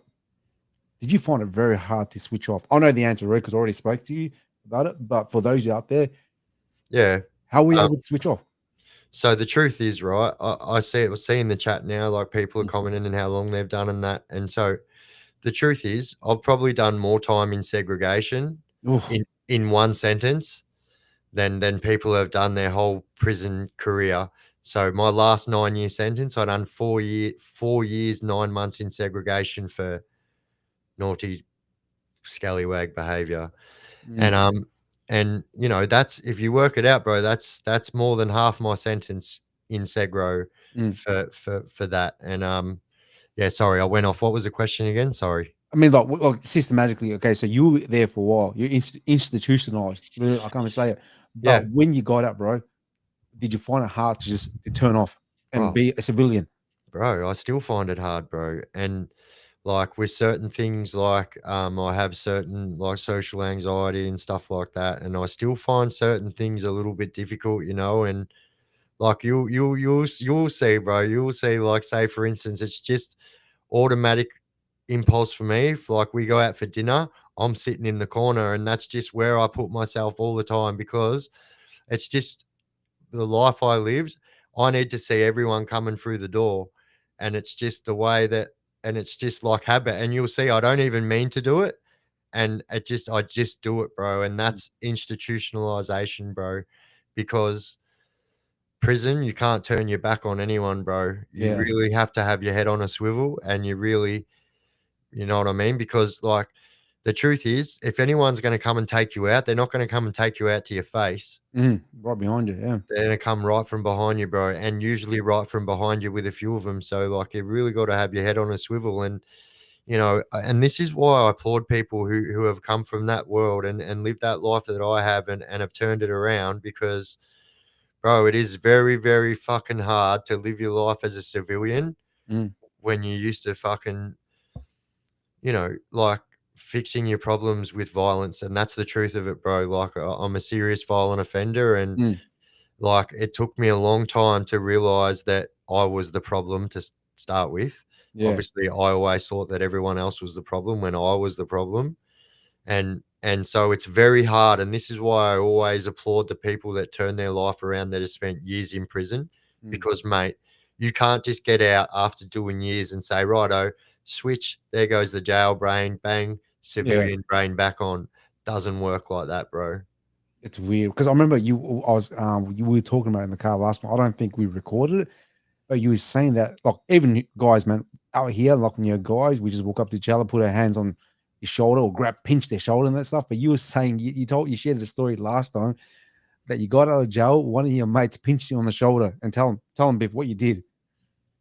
Well, so I was asleep, and so I was asleep in the car for a reason because of this is how I was, and Mm. like so I was asleep in the car out the front of the house, and like he's come to wake me up to say, "Come, bro, come inside. It's getting cold now." And then I've literally, so he's just put the window was down in the car, and he's just stuck his head through the window to wake me up. And yeah, I've just gone whack and uppercutted him straight through the window, like instant reaction. As soon as I opened my eyes, there was someone in front of me. And then so what he did, so he's taken off, and what he did, I thought he just left me to go back to sleep. I just crashed back out again. He drove back to my hometown and went and picked my son up and drove my son all the way back to Melbourne for my son to wake me up so I could get out of his driveway and, you know. Yeah, man. So that's But crazy, bro. but I did that to my mum the very first night I got out of prison. I Wow. was having a nightmare and she went to wake me up and I woke up when I was just about to grab my mum by the throat and like I Yeah. was like, "Fuck." Like, and, you know, like, it's Man, that'll take years, bro. Huh? Take years, man. institutionalization, bro. It's a thing, mate. It's a thing. Man, because even like, because I remember you were saying sometimes as well, you hear alarms or sirens, whatever, it just triggers you, huh? It makes me wanna go line up at my door. It's weird, and I don't even know how to explain it. I hear certain alarms, and I instantaneously turn around and go to start to walk towards my door. That is Be crazy, bro. Bro, and that still happens now, and, like, yeah. That is crazy. But That's the life, though, isn't it? That's a life. You did 14 years, bro. And look, and I've got questions here. Look, some people are asking, but Yeah. TP's asked, bro. For those who don't know, what's the difference from separation and isolation? Is there a difference? No. So, I mean, yeah, I guess there is. You know, some people are separated for their own Yep. well-being, but when you're segregated, it's usually for your own bad being. So you're chucked in the hole, more or Yeah, less. you're chucked in the hole, and so, like, you know, it's called lots of different things: Yep. segregation, separation, the slot, solitary confinement, Yeah. the pokey. Um, everyone calls it the pokey, and everyone says, "Why do they call it the pokey, bro?" Well, they call it the slot. Man, that's crazy, bro. You know, Crazy. slots, pokies. Yeah. So you spent a lot of time there. Yeah. Um, so the longest time I spent in one go was 19 months, and that was when. So I was looking at doing another 20 years. I got charged with attempted murder, and it's alleged that I made this dude wear his old school TV as a hat. That's where they found him anyway, in his shower wearing his TV as a hat, sleeping. And so yeah, I was only at Loddon for 6 hours, and this is what I mean. Like, they don't send me to medium security for a reason. And then Mm. after the riots, they were like, "Oh, do you want to go to medium security?" I'm like, "Me?" And they're like, "Yeah." I'm like, "Yeah, yes, I do want to go to medium security." I lasted 6 hours, bro, and then I after that was charged with attempted murder by the Mount Macedon CIU, and spent 19 months on segregation. And then one day I just got this bit of paper come under my door, and it was from the Mount Macedon CIU, and they said that all charges have been dropped due to lack of witness cooperation. And even though it happened in a prison full of cameras, Mm. unless you've got someone to back them cameras up, mate, every one of us is wearing green and we all look the same from a distance. Yeah. Far out, bro. Far out. That's crazy, man. But there you But go, guys, man. but yeah, obviously I didn't do it because the charges were dropped. There you go, man. What are you talking about, man? Anyways, next question, guys. Next question. Here we go. I've got another question. Okay, so, bro, you'll probably say a large chunk of your life, bro, man. More than half of your life, you lived an ex-criminal. I mean, a criminal life. Sorry, you know what I'm saying, of some sort, violence and that stuff. But now, obviously, you've changed. All right, you Yeah. changed, but therefore, you still treat it as a criminals at times. So, what's one thing, bro, that people like they don't understand about you? Or they must, what do people, for example, we were talking about last time. I think my face tells a different story than my actual story, you know. And Yeah. sometimes I think sometimes, you know, I'm a realist too, bro. I'm an Mm. absolute realist, and I'm a fucking firm believer of you make your bed, you lie in it, yeah. And if I was dumb enough to get my fucking face tattooed, well, I've got to be fucking man enough to cop the bullshit that comes with it too, mate. And that's I'm like I said, I'm a realist, bro, and Mm. like I can't fault people for judging me on on the way I appear, bro, because that's the way that our society is molded to think, bro, and like um yeah, I can't judge people for having their opinion on me because I do look like that, bro. You know what I Mm. mean? And that's another reason why you'll never see me not wearing a shirt, or you'll never see my hair messy, or like before. Actually, I can't believe I did it. So someone was like, I never not wear my glasses. And someone was like, bro, you look naked without your glasses, Biff. And I was like, oh my God, I can't even believe I don't have them on. Yeah. That's crazy, bro. But yeah, man, there. But look, guys, behind closed doors, man, Biff's a nice guy, guys. Okay. Don't let the tattoos and that, fool you, man. He's actually a nice guy, man. He's pretty sure. But were you always a nice guy, bro? Were you always a nice guy? But You, I've never ever like veered off my of who I am at my yeah. core, and who I was taught to be as a gentleman at all times until that time comes where you don't have to be a gentleman. Yep. And so, like I said, you'd have to do something fairly serious for me to see the not gentleman side of me. Mm-hmm. But yeah, like I'm a gentleman always, bro, and like, if people want to choose to make their choices about who they think I am. after they already know who I am, well, that's also out of my hands, bro. And Mm. I don't let that affect me either, bro. That's cool, bro. Cool. Good answer, man. So here we go. Another question, man. Then I want to open up the platform for you guys to answer. I mean to ask questions. But here we go, bro. Same with my chat too, Yeah. guys. Thanks for hanging in there. Yeah, guys, man. I reckon what I reckon, Biff, one question each from your chat, my chat. Yep, we'll bounce it off, We'll mate. bounce it off, man. But here we go. Last question, guys, that I have ready for Biff. All right. Now I'm gonna quickly go fill up my tumbler and then we're straight back into it. Go for it. Go for it, bro. Go. No, go. go. Okay. I'll Okay. answer your question first. Okay, so if you have to go back in time, bro, right? Yeah. You can go back in time. You got the freaking DeLorean. You go back in time and you landed back at your young self. What's the one advice you give back to your younger self? Don't let underqualified nurses near your children. What? Don't Oh let my god! Hold on. This is because of your my son, yeah. your son. Yeah, guys. I don't know. Oof, that's a tough one, man. So for those in my chat, I don't know if you know this story, but this here is a very deep story. This is what turned Biff. I'll let you explain the story, bro, if you don't mind. Yeah, all right. So, like, trigger warning, guys. I'm about to tell you a story where my son passed away, and it's pretty like so. Yeah, if you guys, can't handle that kind of thing, like this is about to get very deep. So, um, yeah, so, um, in the late 2000s, my son was born with a congenital heart disease, and so he was actually born with the rarest heart condition there is. So he was born with hyperplastic left heart syndrome. And so at this time, my son was the 16th person ever to be diagnosed with this. And so my son was kind of born asleep. And like obviously he was my third child, and I just knew something was wrong. And I'm trying to tell the doctors, like, what's wrong with my baby? And they're like, no, it's just because they couldn't give my partner a epidural. They gave her a pethidine shot, and they said that it's probably the effects from the pethidine affecting your child. And I was like, well, why would you give that to her then if you anyway?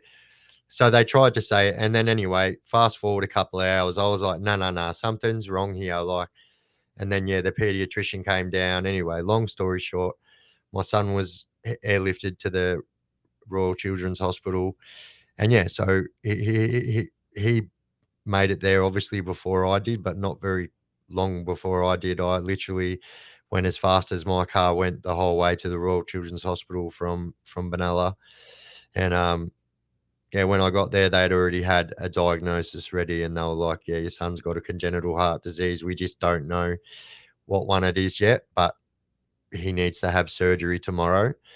And so this is the doctor's exact words to me the day of the surgery. So he pulls me and he pulls my partner into the room, and he said, the survival rate of your son coming through this surgery is very fucking low, and basically said that we should turn my son's life support off and not go ahead with. And like I said this exact words to the doctor. I said, if my son has got 1% fucking chance of surviving, you will do that fucking operation, mate. And that's, I don't care. And and then yeah, we found out that yeah, his heart condition was really, really bad. And so it turns out he was only born with the left side of his heart. And um yeah, so that they had to get a doctor over. But anyway, I'll cut a long story short. And so I spent months with him at his side in the Royal Children's Hospital. And then on this day, we got a phone call.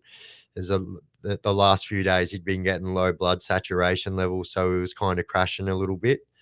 And then yeah, we went over there, and we could see that it was worse than it was before. And then like we're seeing all this mayhem going on around my son, and then yeah, it just happened, bro. And like the doctor's like, I see the doctor look at me, and it was just that look. I knew something was very wrong, Mm-hmm. and I'm trying to like get into this door, and I've got like doctors holding this door so I couldn't get in this door. And like, um, so what had actually happened was, so an unqualified nurse that shouldn't have even been in this country, so was here on a false passport, and so he actually overdosed my son, gave him 10 times the amount of warfarin, which is a blood thinner. Mhm.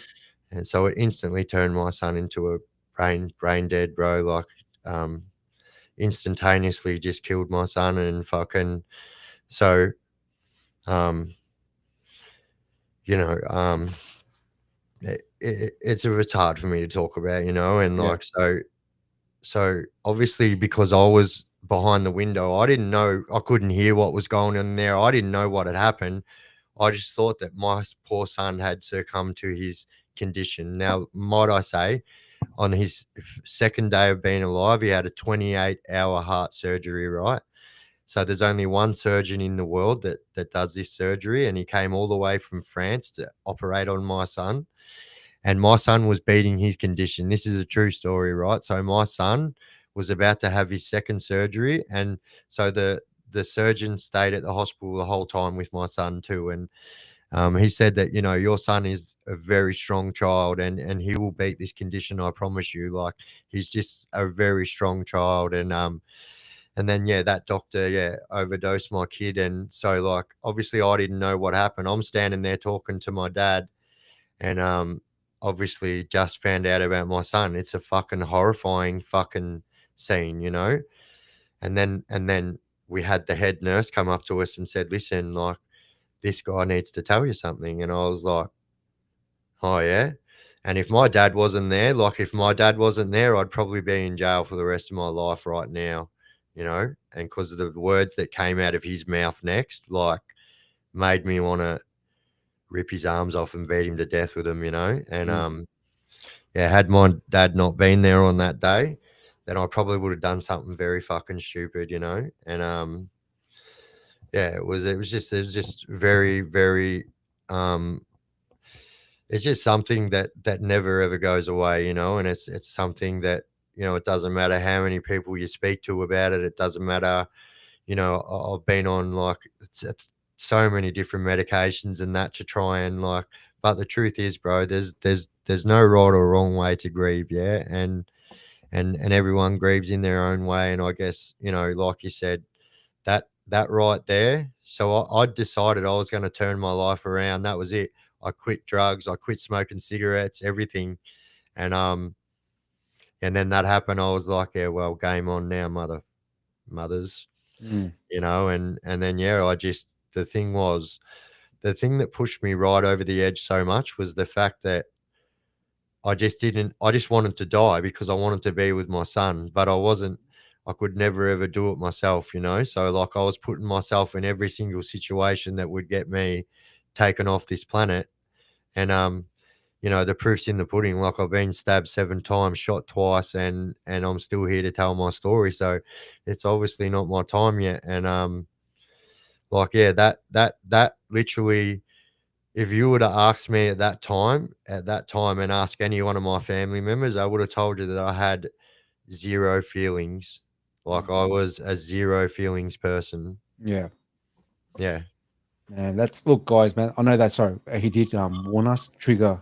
I knew this story already. I've already heard the story, but that's a very tragic story. And condolences, brother. I mean, I'm reading the chat here as well. A lot of people were shocked. A lot of people didn't know about Yeah. it. So someone just said, did the doctor get charged for murder? So, like I said at the start, right? The guy was here on a false passport. So he did come here from India, and so he took back off to India, and obviously there's really nothing they can do because they don't really even know who it is. Yeah. And yeah, like, yeah, like, I often say to myself at times, I think about places I'd like to go for my YouTube, and I've got to tell myself, because there's a part of my brain that says you've got to go to India. Mm. And, like, because, like, I still, I guess, I'm a dad, and, like, I'll never forget this guy's face. And I guess, Mm. but I've got to keep telling myself that it doesn't even matter, like, how bad I feel about it. The truth is, if I was to do something stupid or anything like that, there would be more people hurt, and like Yeah, that's the last thing I want, bro. And 100%. like, and so that's what stopped me from doing something stupid at the time. Mm, But this guy got the fucking picture, and he knew that, yeah, like, like, yeah, he took off. He was not hanging around for yeah, whatever was going on. Yeah. man, that's crazy, man. Very, very sad story. Condolences to you and your family, brother. I know life has changed for you dramatically, but I believe that there was a reason why you went. Thank you, mate. And Um, thank you, everyone in the chat. yeah, I am reading your comments there. Thank you so much. yeah, guys, man. Look, it's as you said, man. It's a trigger warning. It's a very, very tough story. That's like a very look. I can't comprehend that pain because losing someone, it's tough, man. So yeah, but look, It's the only thing that could make me cry mm, for so long, bro, and hence the teardrop. But like, it's the only thing that like made me feel like I was still a human, bro, because like, mm, if it wasn't for those tears, I would have literally believed that I was the monster that I was becoming, and yeah, like it was those tears that kind of brought me back to reality, and like, yeah. yeah. Anyways, man, fill up your water. Oh, I'm gonna fill my drink Fill up, up the yeah. water, guys. Look, I'll just read the chat because I can see both chats at the moment. So, guys, man, feel free to ask questions. Right, let's light up the mood. We just had Biff just punch the screen, but it's all good. Yeah, fire away, guys. Whatever questions you guys have, by all means, right, fire away, man. But anyways, man, hope you guys are enjoying the stream. So make sure you hit the like button, either mine or you're watching on Biff's stream, whatever it is. Just check it out, man, and subscribe to both our channels, man. So there'll be more of this as well, guys. Right? There'll be more of this, man. I will have Fat on. I have Dennis run that rehab. I have Short Straw. I have other brothers coming in, man, to do more of this type of style of interviewing, late night stream. Let me know, guys. Let me know in the comments if you guys are enjoying it. But here we go, man. Here we go. We've got some questions. What we got here? Medical negligences. Yeah. So that was look. I know he did discuss it. It's a very hard one, because the guy he had a fake name, man. So who was supposed to chase a ghost? All right. Sorry, guys, man. It's been we've been on for how long? We've been for over an hour already, guys, man. We've both got very minimal sleep. All right. So yeah.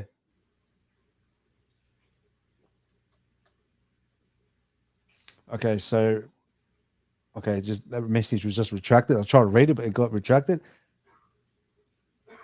Don't go to India. Too many people. Rubbish. Uh, India is very popular, man. Yeah, but he's a man of passion, man. And I understand if that happened to me, guys. Yeah. If that happened to me, bro, I'll be broken. But then I want vengeance as well, man, because I'm human, right? I'm human as well. Thank you, Mem. Thank you, Dino. Glad to meet you as well, brother. Sorry, guys. Just going to the lavatory. No worries, bro. I'll hold the fort, bro. I'll hold the fort. Yeah. No worries, fat. I'll let him know, bro.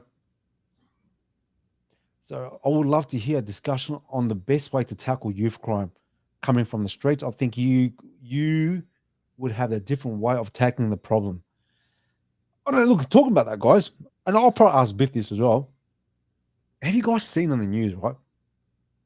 In Victoria, guys, they have spent $13 million, man, on bins. On bins, so you can throw your machete away. I reckon it's the biggest load of baloney ever. That's just my opinion. But yeah.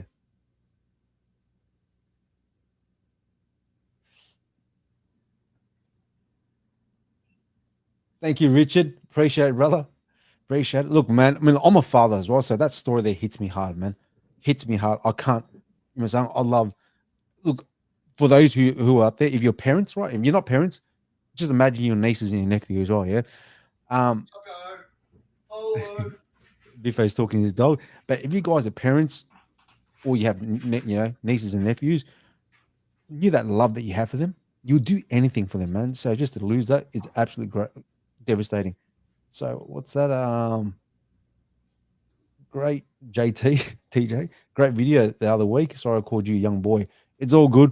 It's all good. I know it's Asian genetics. I'm bloody Right. back. Is the jasmine rice. All right. Here we go, man. Hey, it's going. All right, man. Hey, look, Biff, I want to ask you a question, bro. This is like totally off the topic. Not, it's not a question I had in line. I don't How know many if holes in a crumpet? 4, but yeah. There's I don't know if you saw in the news, bro, but they have these bins in Victoria, man. They spent 13 million bucks, like putting up bins so you can throw your machetes in. Oh, you mean the bins that cost more to buy one of them than it does the cost to buy a brand new fire truck? That's the one, bro. What's Um, what's your opinion of that, bro? what's my opinion on the people already being able to get them out of there? Yeah.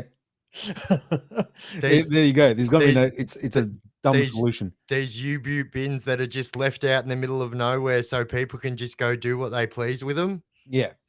My God, how Yeah. is that ever going to work?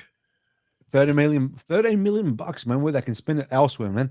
But then again, then in the day, man, we're paying our tax money to the politicians because they know what they're doing. You know what I'm saying? They're the best at it. Yep. Anyways, man, next thing. What do you True reckon? Mickey S. True Mickey S, mate. Okay, and there's another question, bro. Someone just asked a question as well. How do we as a community tackle youth crime? Which is a freaking tough one. All right, I'll tell you something, right? Yep. So, like, obviously, my first my first 4 born children were boys, actually. So, and like, they all at one point when I was in that life wanted to be. If you had have asked them at the exact same time in their life, so one would have been 12, one would have been 15, and one would have been 17. Mhm. And all of them, if you had have asked them, what do they want to be when they grow up? What do you think they would have said? Freaking mofo gangster, man. A bikie, bro. And Yeah. and so, bro, there's nothing more heartbreaking than that. Because I'm Yeah. telling you, when you've been on the inside looking out, it's a bit different than the outside looking in. And nothing you don't want, and like you do not want that for your children. You know what I mean? No, bro. To go through that. Because you think about it, bro. It's an image, right? Which social media or whatever it is, glorify it, make it look freaking awesome. But their life, the true life, it's violence, bro. It's violence, man. It comes with it. It's ultra violence, bro. Yeah. It's beyond violence now. It's ultra violence, bro. And this is what I used to say to people. And please don't take this the wrong way, guys. Obviously I've turned my life around, but this is the truth, right? So that's the way that you've got to think, because like I would just say to people, how are you going to one up that violence? Well, ultra violence. And like, so that's what it's got to as a whole now. And it's like, whereas before it was like there was only one kind of person that would take it to that level out of, say, 1 out of 10, whereas now 1 out of the people in the community now are willing not to take it to that level, and the other because they're so off their fucking out of their minds. And and unfortunately, like, I don't know, I've just never seen a beast like ice and what it does to the community. And unfortunately, when people are stuck in that addiction, people still think that they can live a normal life on it, and they don't even understand that, Yeah, I mean, it literally, the word cook is for a reason. Your brain's cooked, man, afterwards as well, mate. It's crazy, man. Absolutely crazy, man. But anyways, Thank you, Aussie Wolfhound legend. Is there any questions from your side, Biff, before I Oh, keep ranting away? all right, guys. So, questions. Well, AB says, I think we fix crime by introducing kids to material arts and competition. Yeah, I agree, bro. Humbles a young man's egos while allowing a young ego to test and prove themselves if desired. Yeah, I agree, bro. And like I said this the other day, like I believe that they need to bring back more of what was around before there was social media and stuff like that, like youth clubs and boxing gyms. Like when I grew up, even Yeah. in Melbourne, bro, there was a boxing gym on every corner, bro. Mm. And a youth club where you could go after school and hang out. Yep. And yeah, like you just don't see that shit anymore, bro. And I think that, I'll agree with you, bro. but to fix the youth problem, like it starts at home, bro. And look, people always fight me on this, bro. But it's true, bro. Like, Everything starts at home. bro, I've got 3 bull-fed kids, mate. They're not running around there jumping through people's front doors, stealing their, you know what I mean? Like doing this crazy shit, bro. So it starts at home, bro. And these are kids that had a worse start than most kids, bro, and probably should have ended up like that. But like, Mm. it starts at home, bro, and that's because you know if your kids don't know respect before they walk out the door, how are they supposed to show respect when they're outside? Yeah, I'll agree with you, bro. Man, look, for example, guys, I don't really touch much of my story, right? But like when I was young, I lived that street life. The reason why I lived that street life because I didn't receive love in the home. All right. Well, yeah. Well, I mean, I guess so. Same, yeah. I Yeah, mean, if it wasn't for my mum, there would be zero love in the yeah. house. You know, Look, yeah. don't get me wrong. My mum loved me, but I had daddy issues. I had major daddy issues, right? Yeah, I still have them, bro. So, Yes, so same, bro.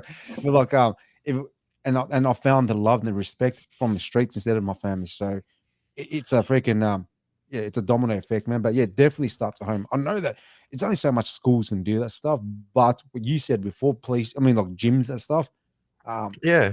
martial arts, boxing, that stuff, it Yeah. helps Well, my tremendously. boxing gym as a kid was actually ran by the police. Same here, So it bro. was a police boxing gym, bro. Yeah, And like that, my coach, Lenny Griffiths, his name is, he was a fucking good boxer in his time. But he was an old guy. So when I was training at like 14, 13, 14, 15, he was like 57 when I first started training. So but he was just old school. And he would say to me, because he knew that my whole family were bullheads and loved fighting. So he'd just say, instead of doing it out on the street, and he'd give me a key and he'd say, come down here and get him to strap the gloves on. And then that way you just can't get in trouble for it, you know? And then what yeah, would happen out of that is that person would see what happens in the gym because I'd say, righto, come down the gym then and fight me. And they'd be like, oh, yeah, all right. And then they would see what would happen in the gym. And then more times than not, than that happened with me, they would stay at the gym because they yeah. would like, oh, fuck, look at this. Is like awesome. It's like good community of people. Like, It's weird. I don't think that exists anymore, bro. Or it's probably dying. it doesn't, bro. And it's sad, Yeah, bro. Like, because that's how it was for me as well, bro. Man, you want to test you go, you want to freaking brawl, put some gloves on. yep, Yeah, instead of freaking doing a shopping center yep. and And this slicing freaking innocent people and that. Yeah. this is what I've got a bit of my content coming up in the next couple of weeks is going to cover something on that kind of thing, and yeah, stay tuned for that one, guys. But I'm just going to answer one of the questions here in the chat, and it says, hey Biff, how much of the outlaw bike life is actually about motorbikes these days? Probably about the 1% they represent. Guys, yeah. I mean, we've spoke about this as well off air, guys, man. The bike club from what it used to be to now is completely different, isn't it? Completely different.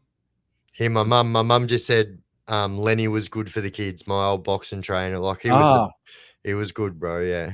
yeah. But yeah, man, the old bike club, it was an actual club, wasn't it?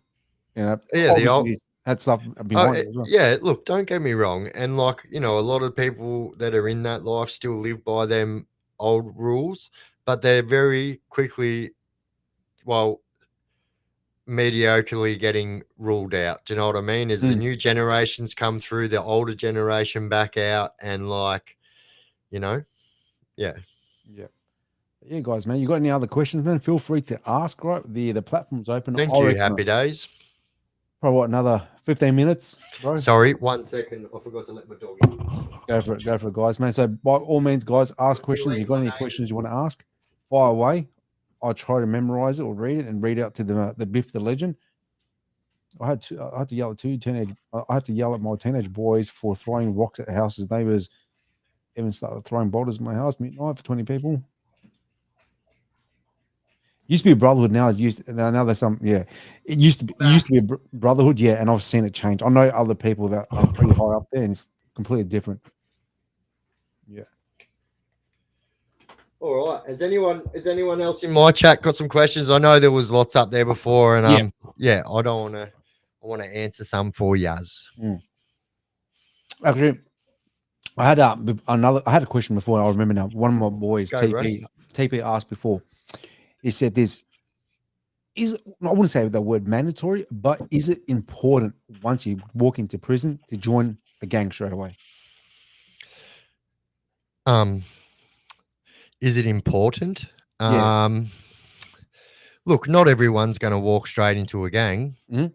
You know, regardless of what the public will have you believe, like there's kind of like it's the same as like a club, you know, like you've still got a vetting period. You have to prove yourself, and you have to prove yourself worthy. And so, like, I think where people get it a little bit wrong is in America, right? So in America and some other states, you will go straight into like what they call a car, you know, which is like say before the gang, and then like you pretty much from the moment you get there had to let people what flag you represent, basically, you know, whether you're black, white, Hispanic, you know, all that, and then you will go with your but here it's totally different. Um, you know, you are left to fight for yourself by yourself here, and Mm. you will not get people come up to you and ask them to join their prison gang. They actually want you Yeah, so far away from their prison gang, it's not even funny. And like, yeah, it's like it's horrible.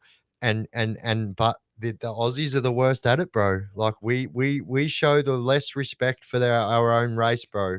crazy, bro. Absolutely crazy, man. I just Yep, find that very. It's so weird. Isn't it? Back in was it like that? Oh, well, you went there in the 90s, man. But I wonder how it would be in the 90s and 80s. yep. It's Yeah, a weird. I believe in the military, Yaska. Yeah, I respect our military, mate. Do you know what I 100%, mean? bro. 100%. We are where we are right now because them diggers went and died for us to be where we are today, mate. So Damn straight, yeah, man.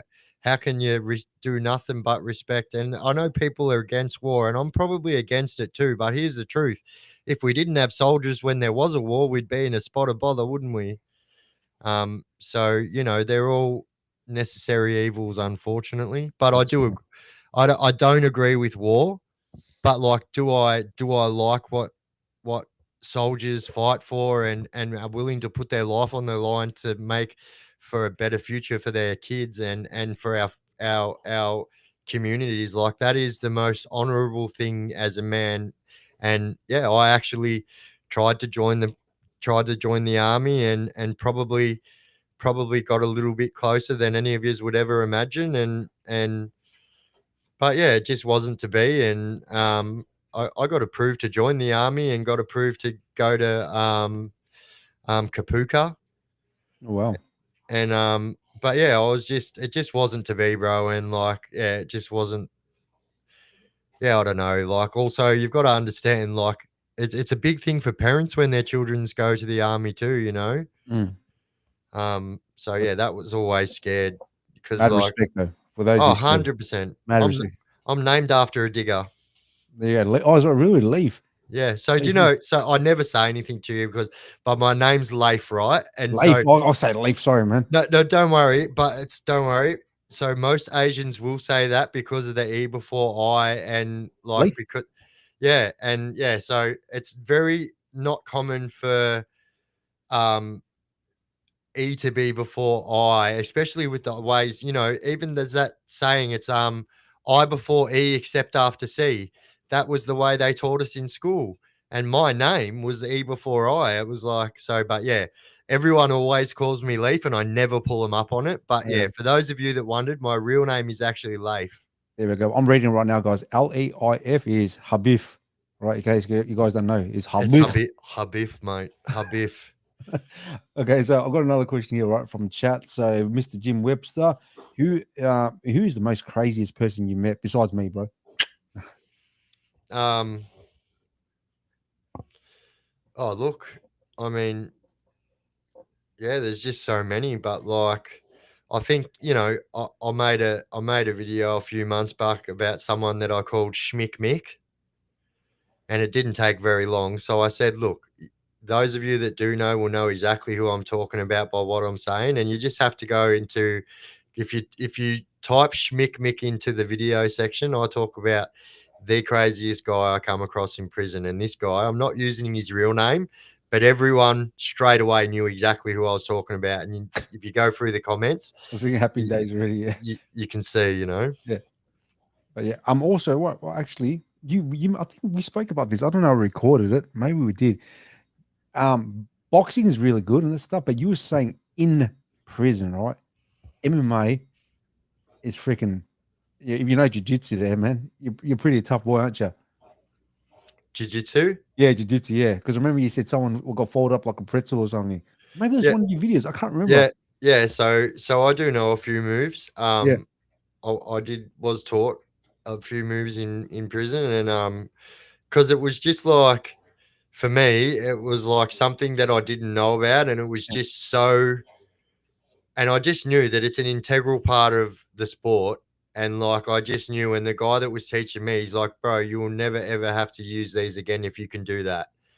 And the dude that taught me was insane, bro. Like he like when I first the very first time, he's like, we'll just do a knee wrestle. Then I was like, yeah, all right, bro. Like big macho me, right? This guy was half my size, bro, and like literally folded me up like a pretzel, bro. Like I was in arm locks and my head was on, my face was in the ground, and my hands are behind my back, and he's wrapping one arm around the other one, and I'm like, what the fuck are you doing, bro? And it was like, bro, I was like, yep, I need to learn that right now. That's jiu-jitsu for you, man. Yeah, my first experience was that as well. But guys, remember this, right? When you're fighting, right? All street fights, all real fights, always starts standing up. So it is good to learn how to throw a punch, man, and kick. Mm-hmm. All right. But it always starts standing up, man. But It does. It does. yeah. I don't even think I did see wheelchair slap bro, that was probably that was yeah, one of the only seated sports I've seen like that, you Wheelchair know. slap.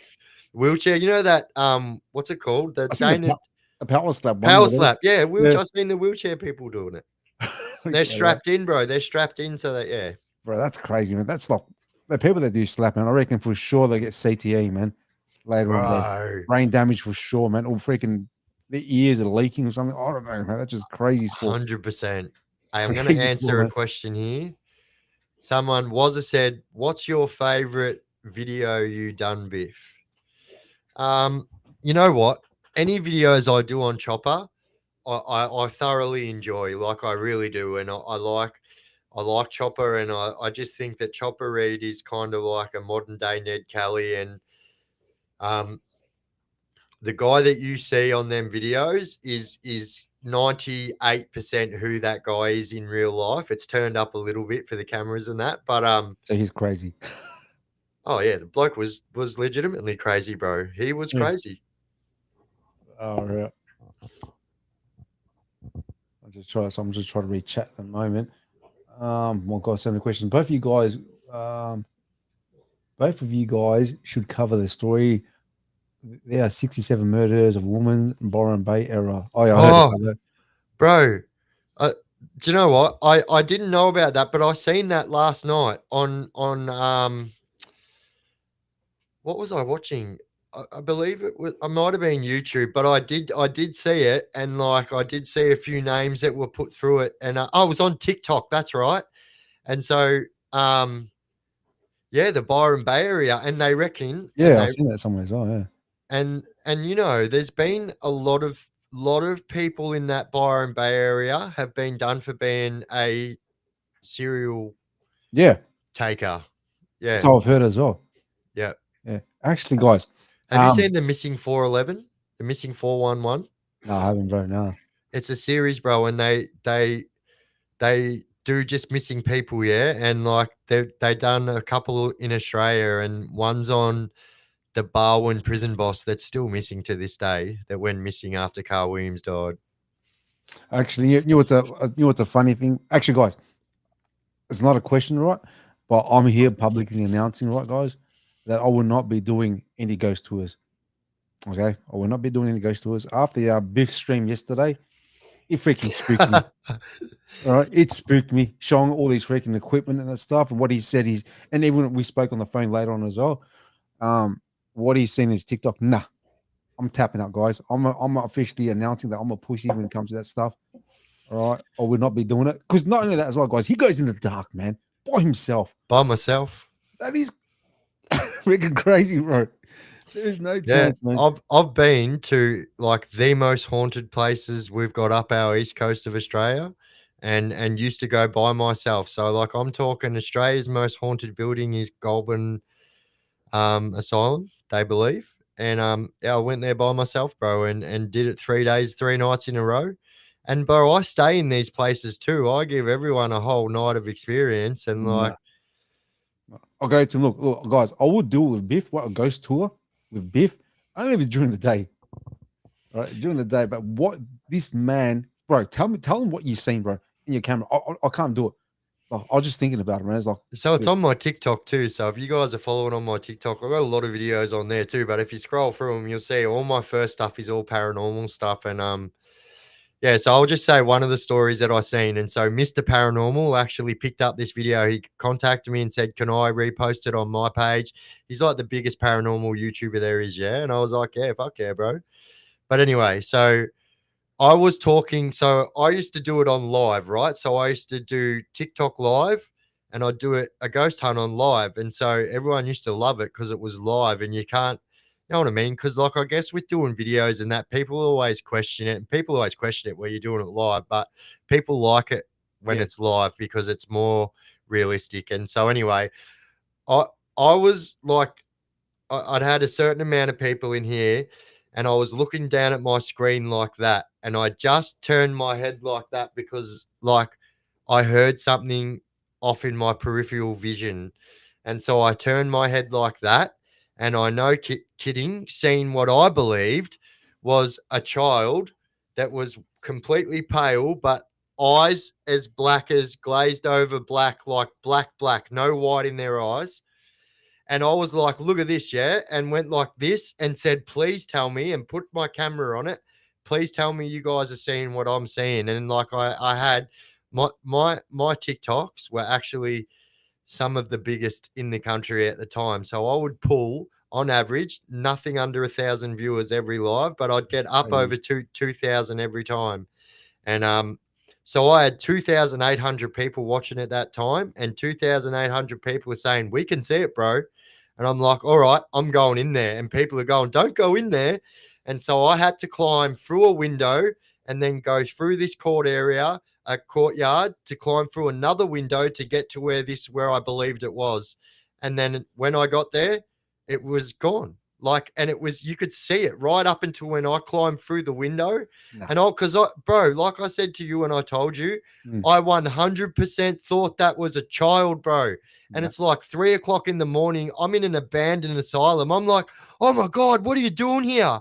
Are you okay? And then like I'm going, wait, I'll be there in a second. And like I'm trying to climb through this window and like, bro, it was full on. And nah, then so I got that on live and then I posted it to my YouTube. And yeah, a lot of people don't know this, but yeah, I've got a paranormal YouTube. I don't do it anymore, but still there, Big Biff's haunted stuff. And that video is on there. And yeah, you will see that. nah. So I'm tapping out, guys, straight away, man. Tapping Bro, out. there's so many stuff. The only video I would only post a video if I'd had like a positive experience. And I promise you, all you have to do is watch a couple of my videos, bro, and you'll just go, poof. Yeah. I'll keep it on. You can't deny it. Guys, when he said that, when he told me that story last night, man, I straight away looked to the left, man, the corners, and it was stuff that, man. I had to turn on the light, man.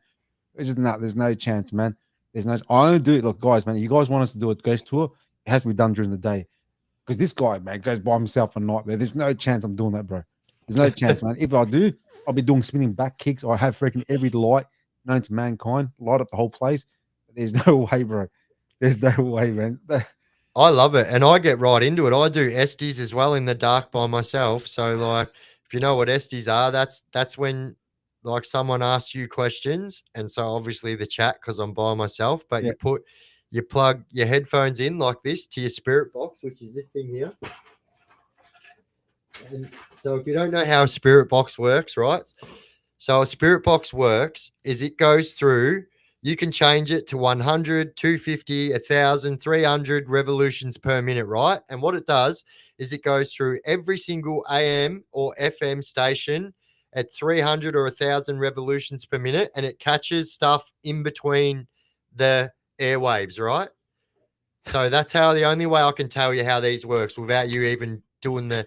So this specific one's called an S box. It's a digital spirit box, and this was the first of its kind. But anyway, you plug your headphones into it there in the headphone jack. This goes on, and so I can't hear what they're saying. I can't hear the questions they're saying. They're asking questions on the screen, right? So I can't hear nothing, no words. They're saying it on the screen. I can't hear their words through my head. You know what I mean? Yeah. And so I'm saying what this is saying in my headphones, and you would just spin out at the answers that I answer, what are getting asked in writing that I can't see, and the answers that I give just by going by what I believe it's the spirits telling me. Like, yeah. That's crazy, man. There's no chance, bro. Oh, that's too scary, bro. Yeah. What made you get into it, bro? By Oh, yourself? so that's what pushed me on to my YouTube. But what got me into TikTok was, so I've always been I love the paranormal, bro. I've always been fascinated by stuff like that, you know. And so one day my son came in and he's like, Dad, have a look at this. And I go, oh, yeah. And I'd never seen TikTok before. If you had asked me what TikTok was for, I would have told you it was for kids to dance on. That's what I thought. TikTok was a dancing app. And like, so anyway, I'm like, what's this? And he's like, it's TikTok. And so this girl had like 2,000 people on her stream, and she was just going through an abandoned building, not doing ghost hunting. She was just walking through an abandoned building in the middle of the night. And she had people gifting her, right? And my son's saying, Dad, look, all those things that are coming up on the screen, that's money. So every time that happens, that girl's earning money. And I'm like, what do you mean? And he goes, that every one of those gifts is worth like money. And so every time someone does that, money goes into an account and you can pull it out at the end. And I was like, no way. This was like my start onto social media. And I was like, no way. I go, my kids love the paranormal and that too. And we used to do it. We used to go like through abandoned, like the abandoned asylums and stuff like that. And we used to we just love it with no ghost hunting equipment though. And then so I said to him, he goes, we should go do it tomorrow night, Dad, at the abandoned hospital. And I said, all right, let's do it. And so we went there the next night. And so this is how it happened, bro. And it happened overnight. So my very first live on TikTok. So you can't go live until you had back then, you had to have 1,000 subscribers, right? A Oh, thousand okay. followers. And so anyway, we had to like do like hustle to get so you can go in these lives where people add you and you add them. And so they don't really do them anymore. But anyway, so I did that to get my first 1,000. And the next night we go out there, right? And so my very first live, I had 16 people in there solid the whole time. Same 16 people. They're like, bro, please do this tomorrow. But they're gifting me, yeah. And I'm thinking, surely that's not real money. And then everyone said, can you please come back and do it tomorrow night? And I'm like, yeah, all right. Yeah, let's do it. And so me and my son went back there the next night. I kid you not. I start my live and then bang, it just was like instantaneous. I had like kept a steady 1,600 people in there, my very second live. And that's how every live was from every time on there. And I used to have all the large paranormal investigators from all around the world join my lives, and we used to do collaborations. And yeah. So still to today, because no one does it, And I don't blame him. in regards to my numbers on TikTok, I'm still the number one paranormal investigator in Australia because no one else does it. That's oh man, that's like man, no. Okay, so yeah, because I was asking Biff, I think it was yesterday, I wanted to do it, but nah, no. He's like Biff's to the extreme. I thought when you said ghost tour, bro, I thought he's gonna be like, over here is a statue that represents this and you know, like a proper tour. But you're No, freaking full on, bro. Like seances and everything, bro, by myself. that's that's too much, bro. Freaking scary, man. But Bro, anyway, like I said, I like to live on the edge. And like, if I'm honest, at that time, nothing made me feel more alive than doing that, bro. And it was at the time when I was like started to like I just got out of prison. So which means I was getting off the drugs and like, bro, it was like very therapeutic for me. And yeah. actually, my mate Mem's got a question here. Biff, has Pentridge got much paranormal activity or not? Yep, 100%. So all of you guys that are in my chat that have been following me since TikTok, Thank you. you Oh, guys will know. Give me the thumbs up if you were there in the live when I snuck into Pentridge that night. And they'll tell you the same, bro. They will tell you if anyone that's in my live right now that was in my TikTok live, tell me, because I know that a lot of yous are, tell me the voice that I heard and whose voice I believed it was. I kept saying, I can hear it. Oh, Watch, you spoke to me about this yesterday. I remember. Yeah. yeah. Oh, I got shivers, bro. I got Bro, there shivers. was no two ways about it. Like, and I was like, mate, I have had conversations with this man many times, and I promise you, there was no two ways about it. I could hear Chopper Read when I was in the Jika Jika before they knocked it down. All right, that's scary, bro. We got Mem saying that you're fooling like Luigi's Mansion, that game. The guy with the vacuum cleaner sucking up the ghost. Oh yeah, So we've got Aussie here saying, TJ, who do you and Biff reckon would win a fight? Jason, I believe in Yowies too. yeah, always do. Yeah, bro. I like it. Our country has a very big, like people along a certain It's like Bigfoot, yeah, always, yeah. yeah, Bigfoot, or they call them a Yowie or a Bigfoot or Yeah. a bunyip. Bunyip, that's it. That's the Australian thing, yeah, Bunyip, Yeah, yes. That's crazy, but yeah, man, that whole paranormal stuff, man, freaking crazy. It's just too hectic, bro, man. I want to go home, and start editing, spend time with family, not be freaking in a mental hospital after that, man. And oh, hey, bro, but I supported my family doing that. So like, I would literally make good money doing lives, and like I had people that would like me to go and investigate somewhere, so they would pay for me to go and investigate it. They'd say, "We'll pay for your holiday if you go investigate this place for me," and I'd be like, "Yeah, all right, let's go." that's oh, Bro, but like if it wasn't for TikTok and that ghost hunting stuff, we wouldn't be here having this conversation. that's crazy, bro. Because that's your journey, right? And my journey, guys, it wasn't for Street Fighter, I wouldn't be on Mm, YouTube. mm. We all had like accidental, Oi, what's your favorite Street Fighter, please, out of all of them? I'm talking Alpha, X-Men, all of them. What's your My favorite? favorite Street Fighter all time, man, is Street Fighter 2 Hyper Fighting or Turbo. Oh, Turbo, yeah, Yeah, so Turbo. that's my favorite Street Fighter. Yeah. I'm an old school man. I love Alpha too, bro. I Alpha 2 is really good as well. Really, really good. like I liked like you remember the days when they used to be at the front of like Video Easy and that, and like that's what I used to love when Street Fighter was on the The like when you arcades. used yeah, the arcades, bro. That was so good. I'll run you what's funny, bro. When you go to Fat, because you eventually when Fat said he sent you a text as well, but when you do a podcast with him, he's got a Street Fighter machine in his podcast room. No way. He does, bro. He's got all the alphas and everything. He goes, TJ, Oh, ask Biff. I know all the fucking moves too still. That's right. Ask Biff, should I invite Rob Martini to our next dinner? Hey, I know that guy. Yeah, it's that little short fella, yeah? That little kickboxer. Yeah. Yeah, so that's Fat's old coach. No, wait. What? Surely we're talking about the same person. Is it? Oi, has this bloke done time fats? I think he has. I'm pretty sure. I, Yo, Fat, you there in the chat?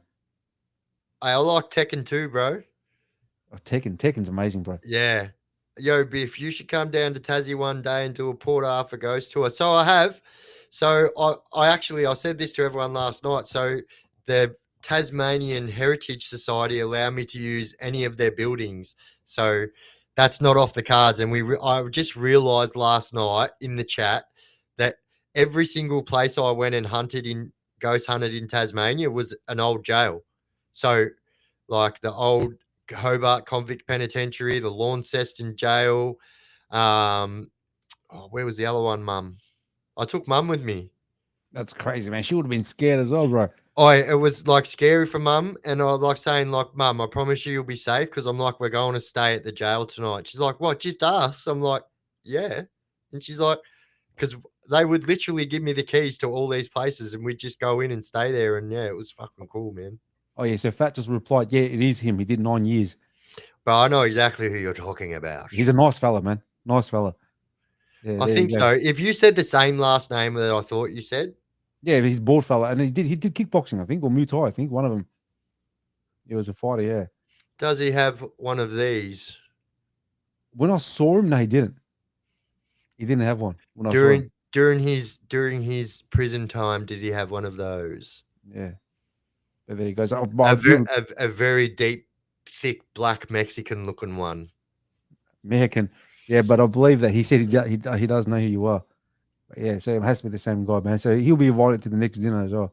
Yeah, I'm pretty sure I know who you're talking about. And if so, like, I actually got a lot of respect for that guy. That's crazy, bro. Bro, he was like there when I done my first sentences. So he was like an old knockabout and like, and like was just a stand up old dude. And like, I remember dudes like that, and like, obviously he remembers me too, but like, yeah, I remember people like that, Yeah, yeah, yeah. Good dude. Jeez, guys, yeah, bro, man. Guys, originally we were supposed to only do an hour stream, right? I Because know, bro. we're both exhausted, right? But it's already been close to 2 hours, man. Close to 2 hours, freaking crazy. So, any more questions, man, guys? Before we Street Fighter close it 6 up. and Tekken 8 are good fun. I agree. Yeah, Merkin. What does Merkin mean? All right, so Merkin means taking out. So like Merkin means, like doosh, to take someone out that way. But like people say when you like you'll see in the chat people are using that like when we talk about Call of Duty and stuff. They just say merking means like it means to kill. That's what it means. yeah. There you go. So it comes from the word mercenary. Sorry, I pronounced Rob's surname wrong. It's Manatee, Rob Manatee. He's 53 now, I think. Yeah, that's what I was saying. Yes, Manatee. But I know, yeah, I said the wrong. I butchered the name wrong completely. Like I'll call it Leaf. Oh, bro, but I get called Leaf more than I get called Leif. Like I would like out of 10 times I get called like Leif one time out of 10. Yeah, there we go, man. There we go. So, man, I got no more questions, man. I'm all questioning out. So everyone's saying mad stream. Thank you very much, guys. Let me know, guys, if I should invite more people on. And I same might as I might stay on for a little bit, bro. yeah, you stay on, bro. I'm freaking going out, bro. I've got to freaking keep working. But guys, I'm clocking off. Thank you very much. Thank you to our guest, or I'm his guest on his stream. But either other, make sure you like, sub, and all that stuff. Peace out, homies. I'll see you guys next stream. Much love, Biff. I'll talk to you later, brother. And oh yeah, I'll talk to you later. Yep. All right. Peace out, guys. Thank you, TJ. Thank you, brother. Bye bye.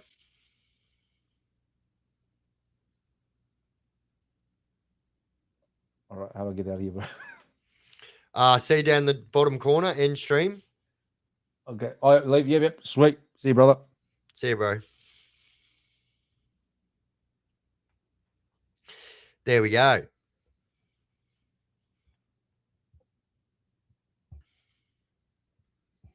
Biff's just getting warmed up. Yeah, true. When I was younger, I used to say that Thursday was the start of the weekend. So, hooroo. See you, Kinner. I love me a bit of Kinner, actually.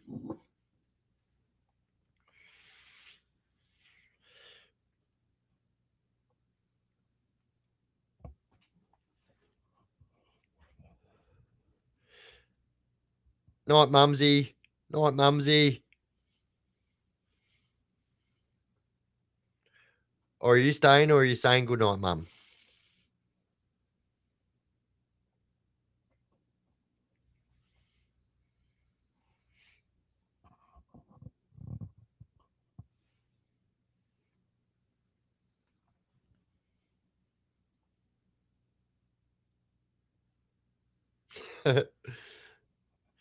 Anyone got any questions?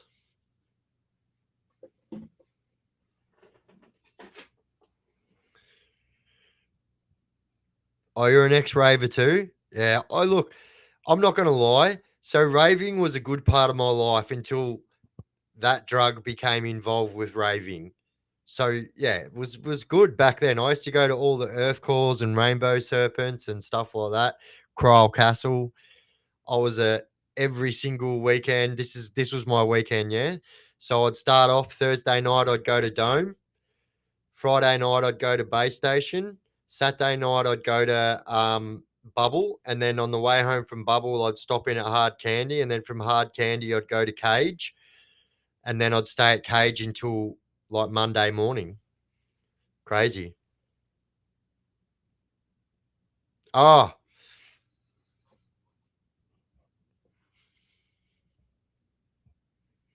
hey, what are you doing, Fats?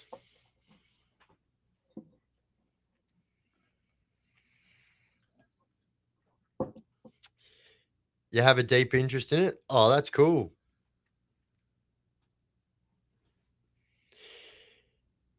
Wait, in raving or the paranormal? Was the Muslim Brotherhood a thing in Australian prison?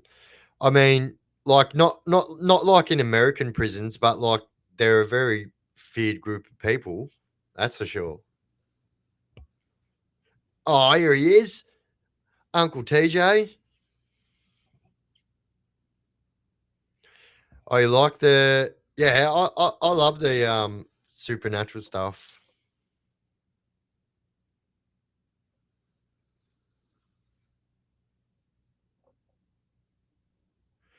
Hard Candy and Cage was mad. I ended up at Crazy Horse once. Yeah, me too. Oh, that was good too. I remember when Base Station moved, and I think it turned into 3D after that because it was a three-story joint. And then it went from McKillop Street to Zoss in Chapel Street, and then from Zoss in Chapel Street, it went to the Palace in St Kilda. Yeah, good days.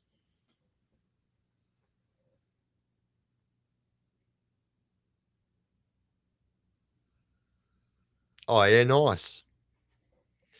Yeah, the paranormals. I like the paranormal. You know, it usually trips people out when I tell people I believe it. Thoughts on Charlie Reed? I don't have any thoughts on Charlie, to be honest.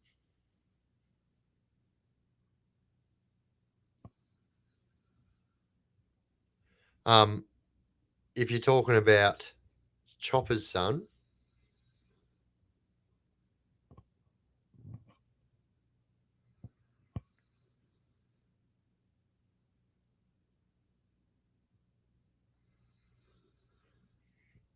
oh yeah, the mirrors. That's what was good about Base Station too. The top floor had like a full movie size screen there, and they used to play like Ren and Stimpy and Rick and Morty and that on there. It was pretty good.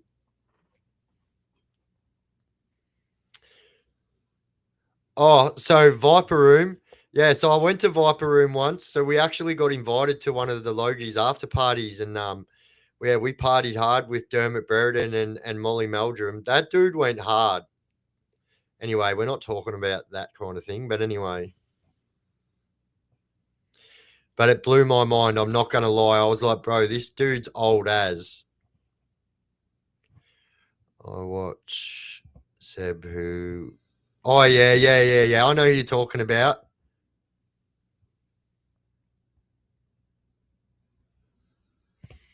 Yeah, no, look, last time I seen Charlie, he must have been maybe I don't know somewhere between 8 and 10 years old, swinging, swinging out the window, the sunroof of his mum's car.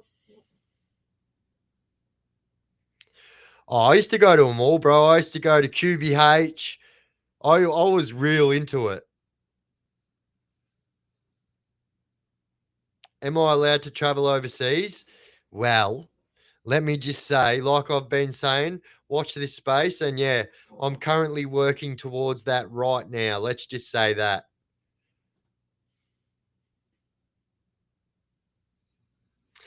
100%, bro. I respect the spirits. Yep.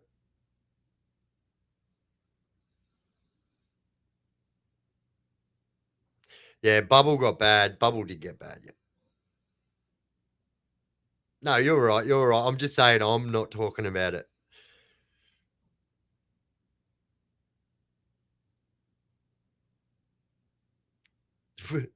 Would I bang Kylie Minogue? I don't know. Do you mean like in a car or something? I feel like I'm being trapped into a clip here.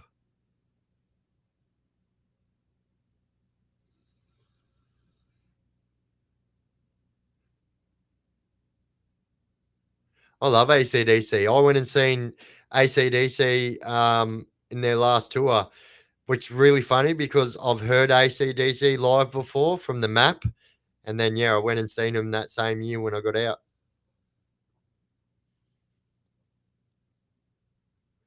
Do I remember a screw called Paul O'Sullivan? Listen, I'll tell you something about Paul O'Sullivan, and you won't hear me say this about many prison officers. That fucking guy is is a legend, and that guy was absolutely what a prison officer should be about. And every single time I got locked up at Port Phillip, he'd come and see me at whatever unit they'd send me to, and he'd give me some boxing gloves, some wraps, and he'd say, "Come down to the gym. Don't go to the slot this time. Put all your time into boxing like you did last time." Yeah, I got a lot of time for him.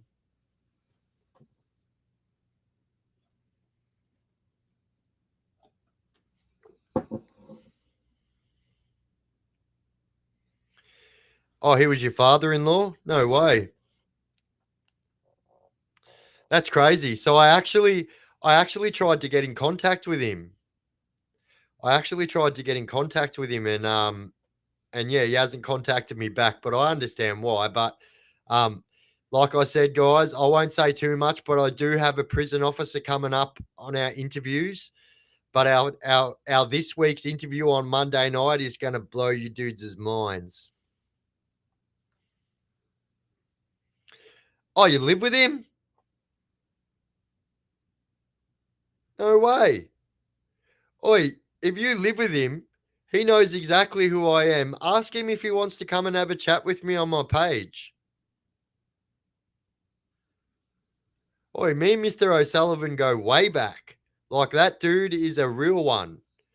Oi, that dude, that screw had his throat cut by a very crazy inmate, and still came back to work.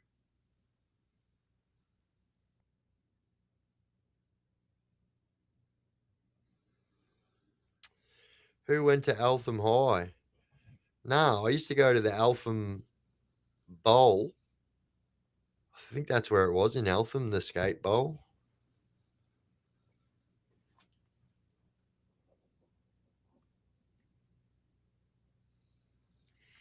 Did I ever have pity for people who couldn't defend themselves? So yeah, 100%. I will like I said, right?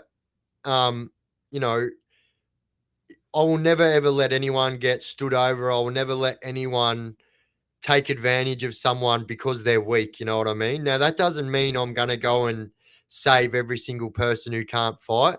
But if someone's getting stood over by someone that's just trying to prove that they're tough, yeah, I'm going to get involved. And I did all the time.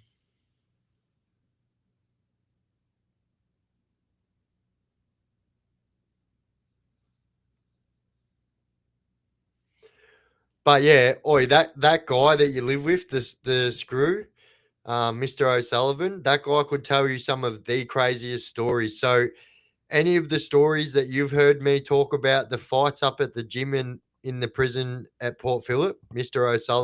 Sullivan was there every time. That's where he worked. He was a gym screw, but he was also security as well. Yasko, what are you doing, brother?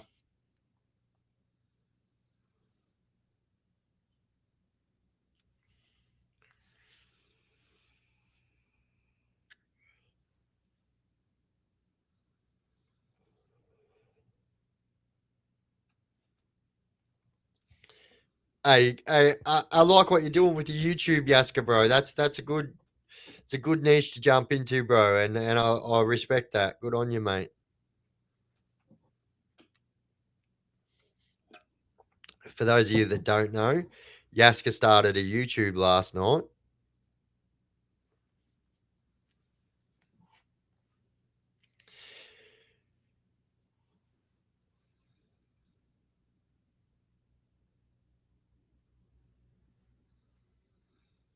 Yeah, that's right.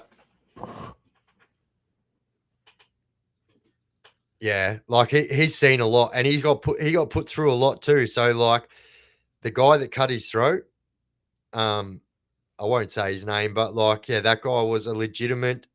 When I say psychopath, I mean clinical. This guy was something else, and like my very first prison sentence, I ran into this same guy, and so my cellmate, who I ended up doing a lot of prison with, he's actually passed away now. Rest in peace, brother Phil. But so like he went from my cell to this guy's cell, and yeah, the next morning, bro, he was battered. This guy got him because he gave him a can of Coke, and my mate said he asked my mate to give him a can of Coke back, and my mate's like, "It's the middle of the night, bro. How am I going to give you a can of Coke?" Yeah, he was crazy, that guy. Yeah, do it, Profiler. You got to do it. Yeah. Oh, bro, I love that, bro. That's awesome, brother. That's awesome.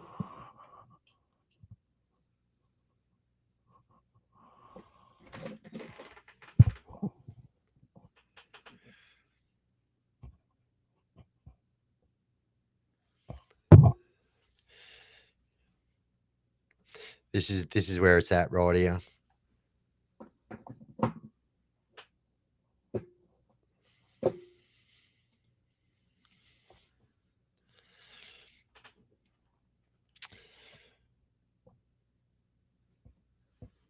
Yeah. This is the thing, right? And this is where kind of I differ from other people. Like, I just think that like my take on things and my experience with these kind of people will be different than other interviews with these same people, you know. And yeah, like I could tell you as many crazy stories about that guy as he could probably tell you about me. That's for sure.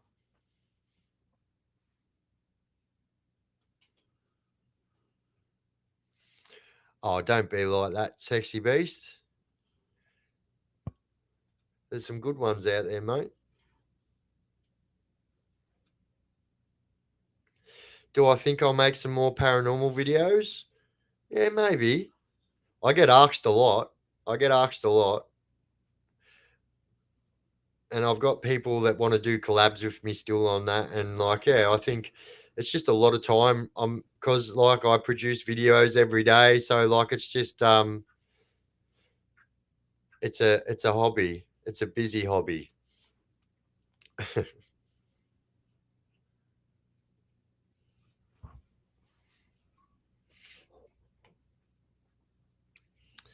There you go, guys. Click on Yaska's profile there if you want to follow him on his YouTube. So he's going to be talking about mental health and addiction and stuff like that. And yeah, have you done time with a bloke named Klepto? A couple of blokes, actually. A couple. So one of them's short and one of them's tall. And one of them's about my age and one of them must be about 35. So around my age, yeah.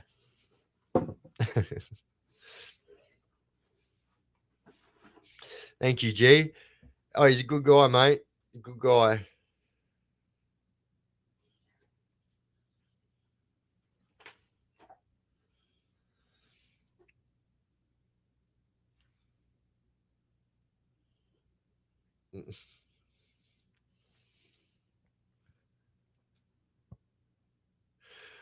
All right, guys. Have we got any more questions we want answered before I jump off?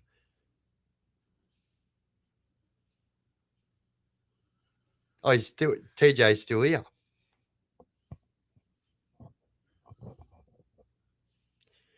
Yeah, bro. It's good. He's a good guy, mate. And I respect his hustle.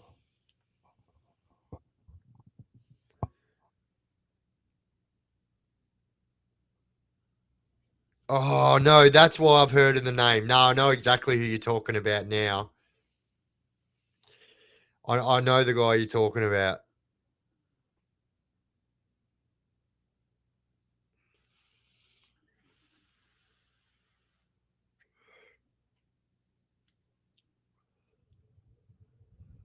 Also a grapher, yeah.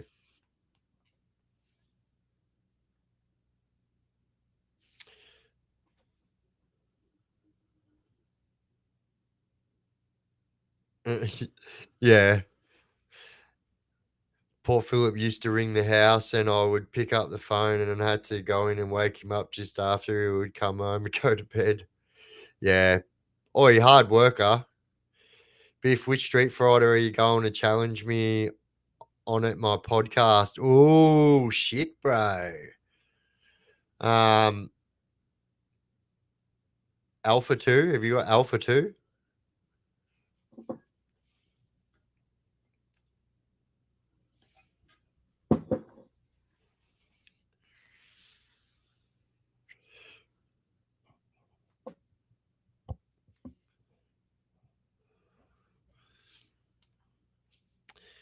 How do I see pics of your Southern Cross gang?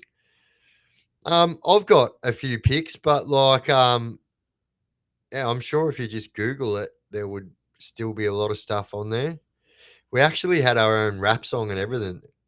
It was, yeah, pretty wild. You should do more stuff on notorious female criminals. It's actually funny you say that. So today, when I typed, I must have typed it in wrong, right? Because I meant woman killers, not people who kill women. And that's what came up. That video, what I done on today, I was like, all right, that's what I'm doing. I should have done that yesterday. But that's what I actually wanted to do my video on today. And I brought the wrong video up, and yeah, so that's what I stuck with. Oi, Alpha OG is the best, bro. That was my favorite. That was my favorite all-time Street Fighter.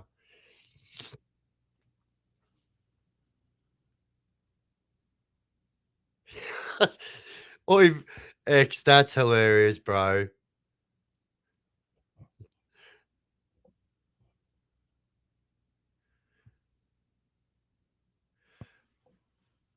But I have want to chat to you for chat to you for about a year now. Oh, no way.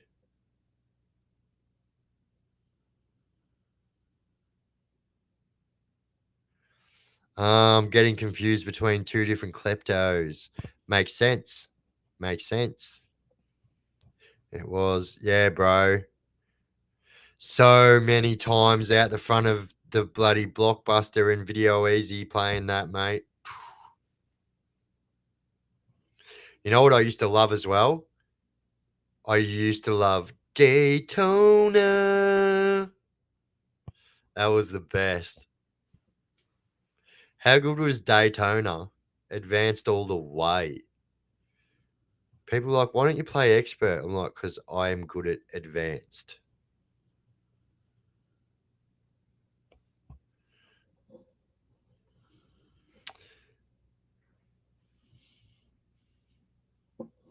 One of my mates said to me, he goes, the dude at the time zone reckons that you're gonna be addicted to the pokies when you're older. I said, why? He goes, your fascination with video games. He says, I think you're gonna have a problem with pokies. Bro, that dude seen it before it was happening.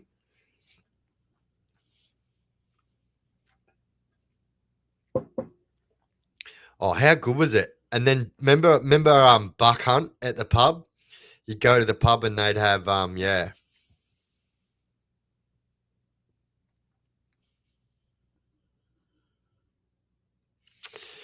I think you know what it was like to live with a screw. Oi, bro, do you know what my email is, bro? My email is connected to my profile up there. If you click channel page, you'll see it. You'll see my email there.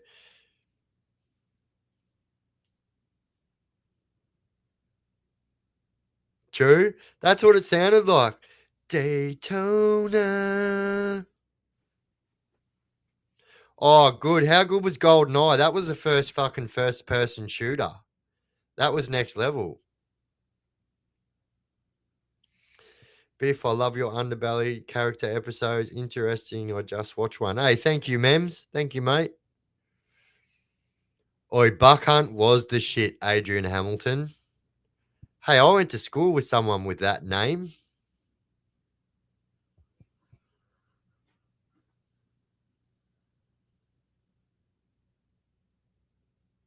How good was the golden gun on GoldenEye? It was such a good game. I was actually saying the other day, I can still remember the God mode code for Doom.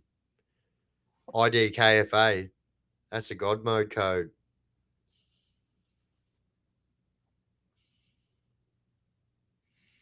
Oh yeah, Pac-Man. That was good too. So we actually had a Pac-Man machine when I was growing up. I don't know where my dad got it from, but we had one. Yeah, oi, bro. Some people just excelled at Buck Hunter. I'm one of those people that can only play good pool when I was drinking, and I don't know. I seem to excel at Buck Hunter too. Nah. So when I went to school with someone of that name, it was in Melbourne. Yeah, I know it was a bit sad actually, but like, I mean, I guess that was always going to happen, considering one was Nintendo and one was not. Oi, Double Dragons, bro. How good was fucking Nintendo? So good, bro. How good was it? Remember you had to get the games out and you'd chuck it in. Oi, I actually stole a 20-cent bubblegum machine from the cinema in Wangaratta, allegedly, in Judge Murphy's car. It's alleged that I stole the judge's car that night too.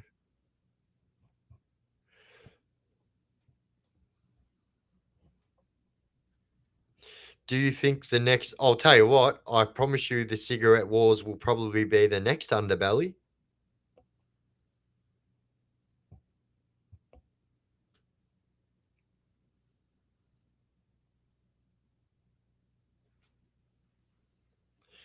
Yeah, I'll follow you, bro.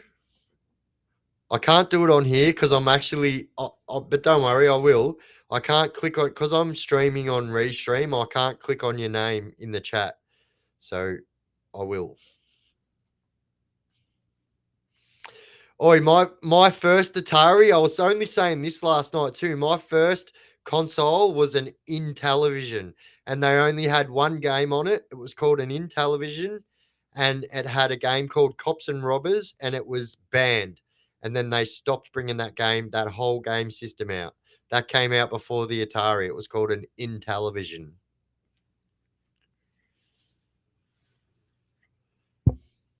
I reckon I've owned every console there is.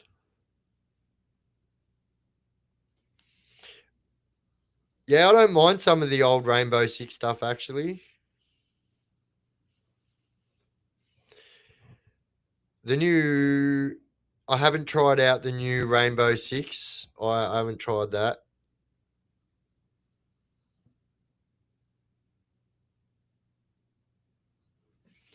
I'm pretty good. Like I'm pretty good at if you guys have joined my Discord, I'll upload some of my clips that I took from last night playing with TJ. It was funny as because he just got down, the poor bugger, and he's like, "Don't come in here, Biff." He's like, there's 4 or 5 people in here." And I said, "Yeah, I'm coming to get them." And I did. Save my teammate.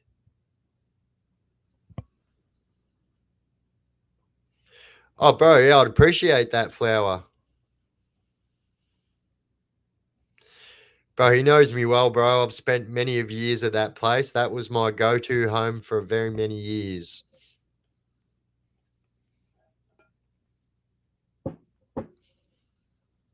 Yep. Yep. I do, Mickey S.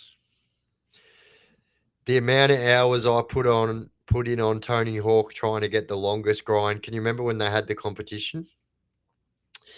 Wasted hours.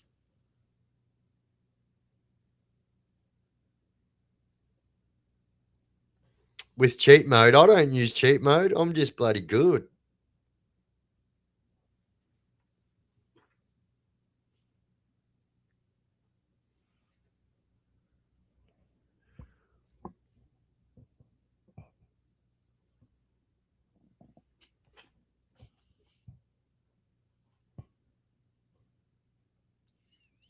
All right, guys, I am going to jump off in a few minutes. It's bloody 12:30.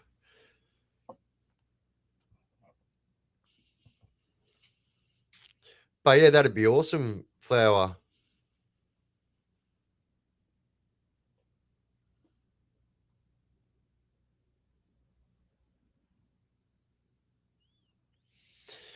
What do I do for exercise? So not a great deal. I've got multiple sclerosis, so it limits as much as I'd like to do. So I am dieting at the moment. I am on the ketosis diet, which is fucking it's pretty hectic, but like it works and it worked for me last time and it's working this time. GTA is good. Has anyone played any GTA 5M? got my gaming PC right here too. What you're watching this on is my gaming PC.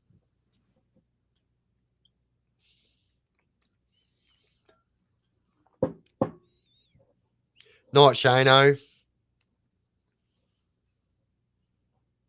Thanks for coming, mate. Nah. I don't know. I don't know, but I seen something green in the sky one day. Me and my mate were walking, and you could see it on the window. We were walking past the car, and it was just this big flash of green light. I don't know what it was, but it was very green and was gone as quick as it came.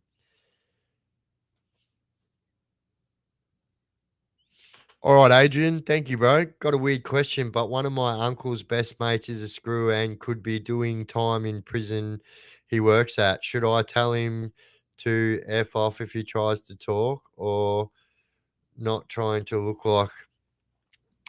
Yeah, I mean, I guess the best thing to say about that is right, it doesn't even matter. You can tell your uncle how much you hate him, but if anyone finds out that you're his nephew, your time will be hell. I promise you that. So, you know, I would never ever tell you to not go somewhere they sent you because that's going to get you in trouble. But like, yeah, you just have to think about that.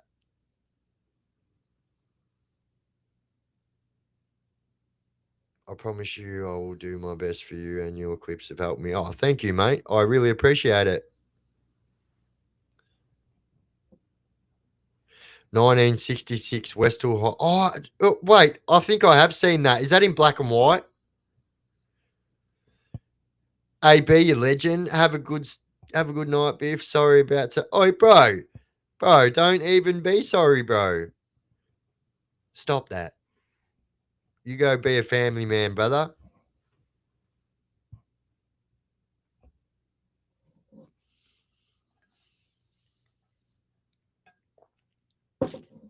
Pine Gap.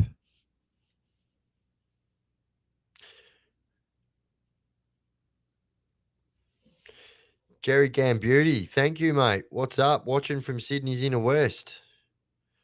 Nice.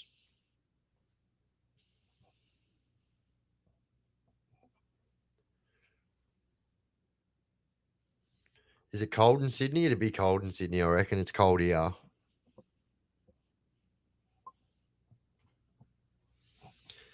I don't know why I do that, but I don't do it when I'm making a video. But when I'm on live, I've just got to play with my microphone. I can't help it.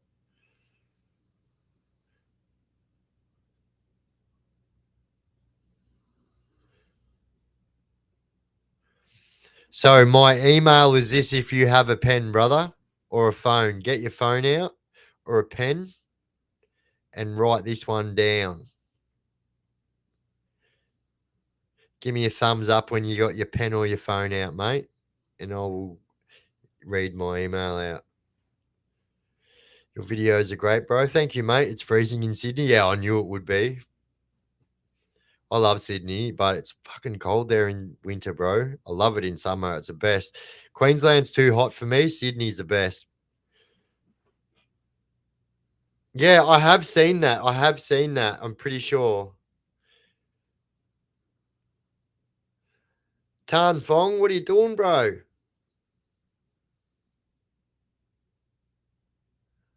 I knew a few Tans in my day.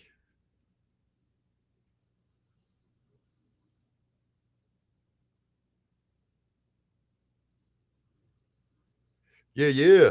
Thank you everyone for subscribing. Thank you. And guys, also, guys, if you guys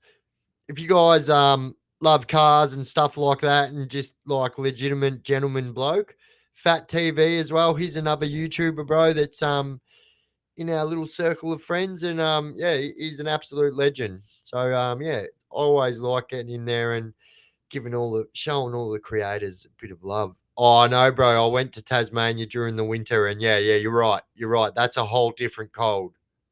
You're right, bro.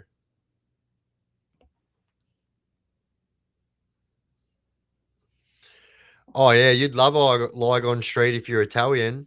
Man, there's some good restaurants there, Pellegrino's. La Pucella. There's some good restaurants there. I've actually got a painting of Pellegrino's. I'm going to grab it. One sec. So, true story. This was painted. A lot of you already know this because I made a video on it. So this was gifted to my mum by Ange Gooses. So one of the underbelly people.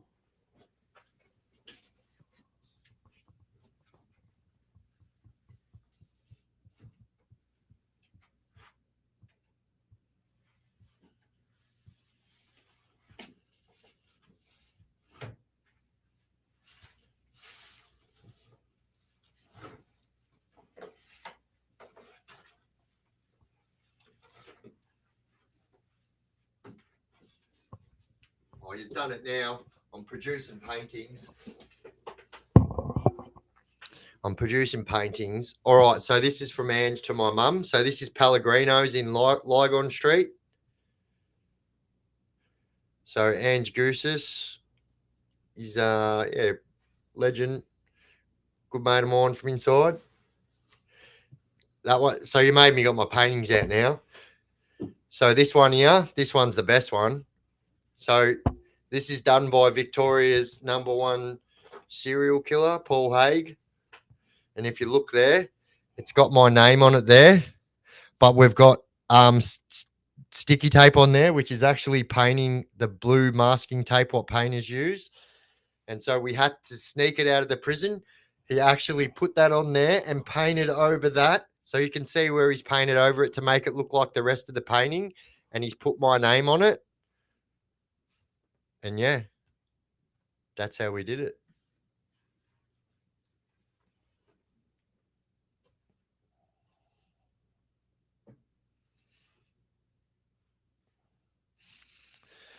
That's a cool painting. And what you don't realize in that painting is all of them that look like rocks, they're not. Look, they're skulls, turtles, snakes, alligators. The sand is every letter of the alphabet. The tree here, if you can see, that's a lady with her back arched like that. But then when you cover her head like that, it's a man going like this with his arm like that. And up here in the back, all the mountains and that, if you have a look, there's like skulls, there's a turtle, there's a frog. Like, yeah, it's a brilliant painting. But the letter of authenticity that the friggin' crazy serial killer done for me is more bonkers than that. My God.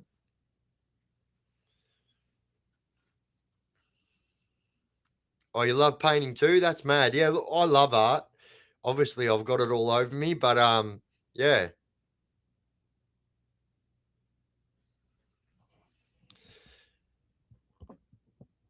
It's really funny in the letter of authenticity because I asked him to do me a painting because I wanted to sign it out because I knew no one had got his paintings out before and I knew that I was a pretty crafty bugger and I'd be able to do it. And he goes, "Yeah, just give me a boob strip for it." I said, "Fuck off, bro. People are paying 200 for them at the moment. I'm not giving you one of them. I'll give you one boob deal." And he got so pissed off at me. And so in the letter of authenticity, he goes, "I sold this Biff for less than a pittance."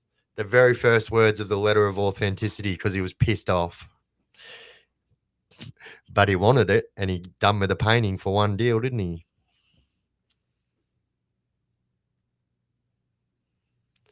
Wasn't the Pellegrinos open? Yes, correct.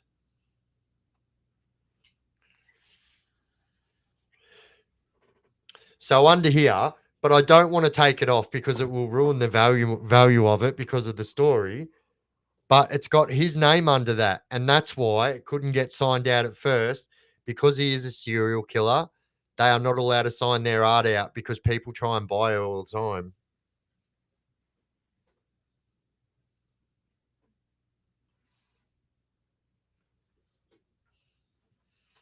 But all right, guys, I think I'm going to we've been on stream for 2.5 hours.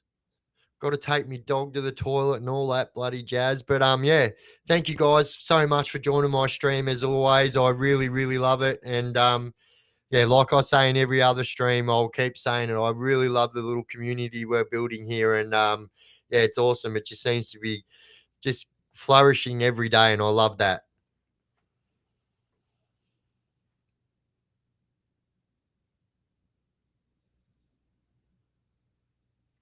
Got a working pen shoot. Yeah, I've seen a few of them before. The old zippers.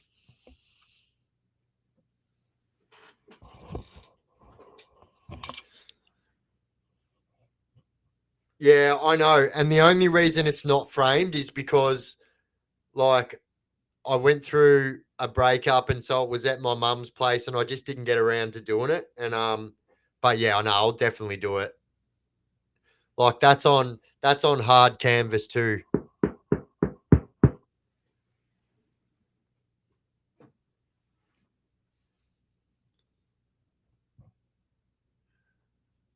On ya, Justin. Yeah, no worries. Thanks for jumping in, Jerry.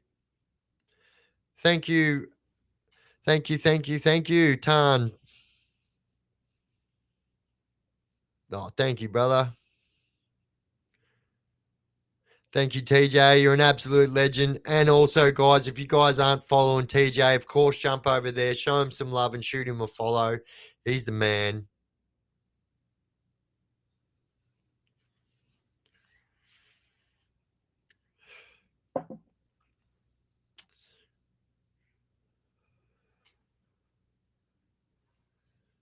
Oh, cheers, Jordan. Legend, mate. Legend, bro. But yeah, thank you so. Oh, you stink, bro. Zoosh, wash your bum, bro. Oh, my dog stinks, man.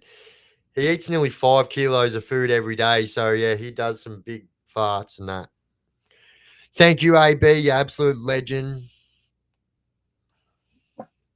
Thank you, Gaz. Thank you, Jerry.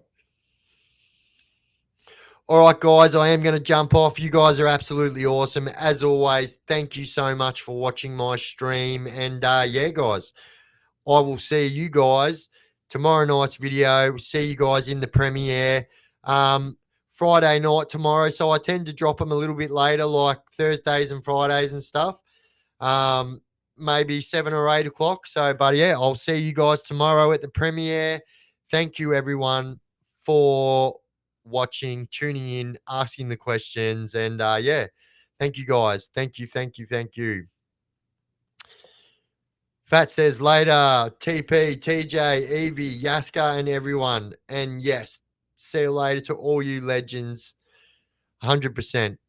All right, guys, much love. Bluetooth it.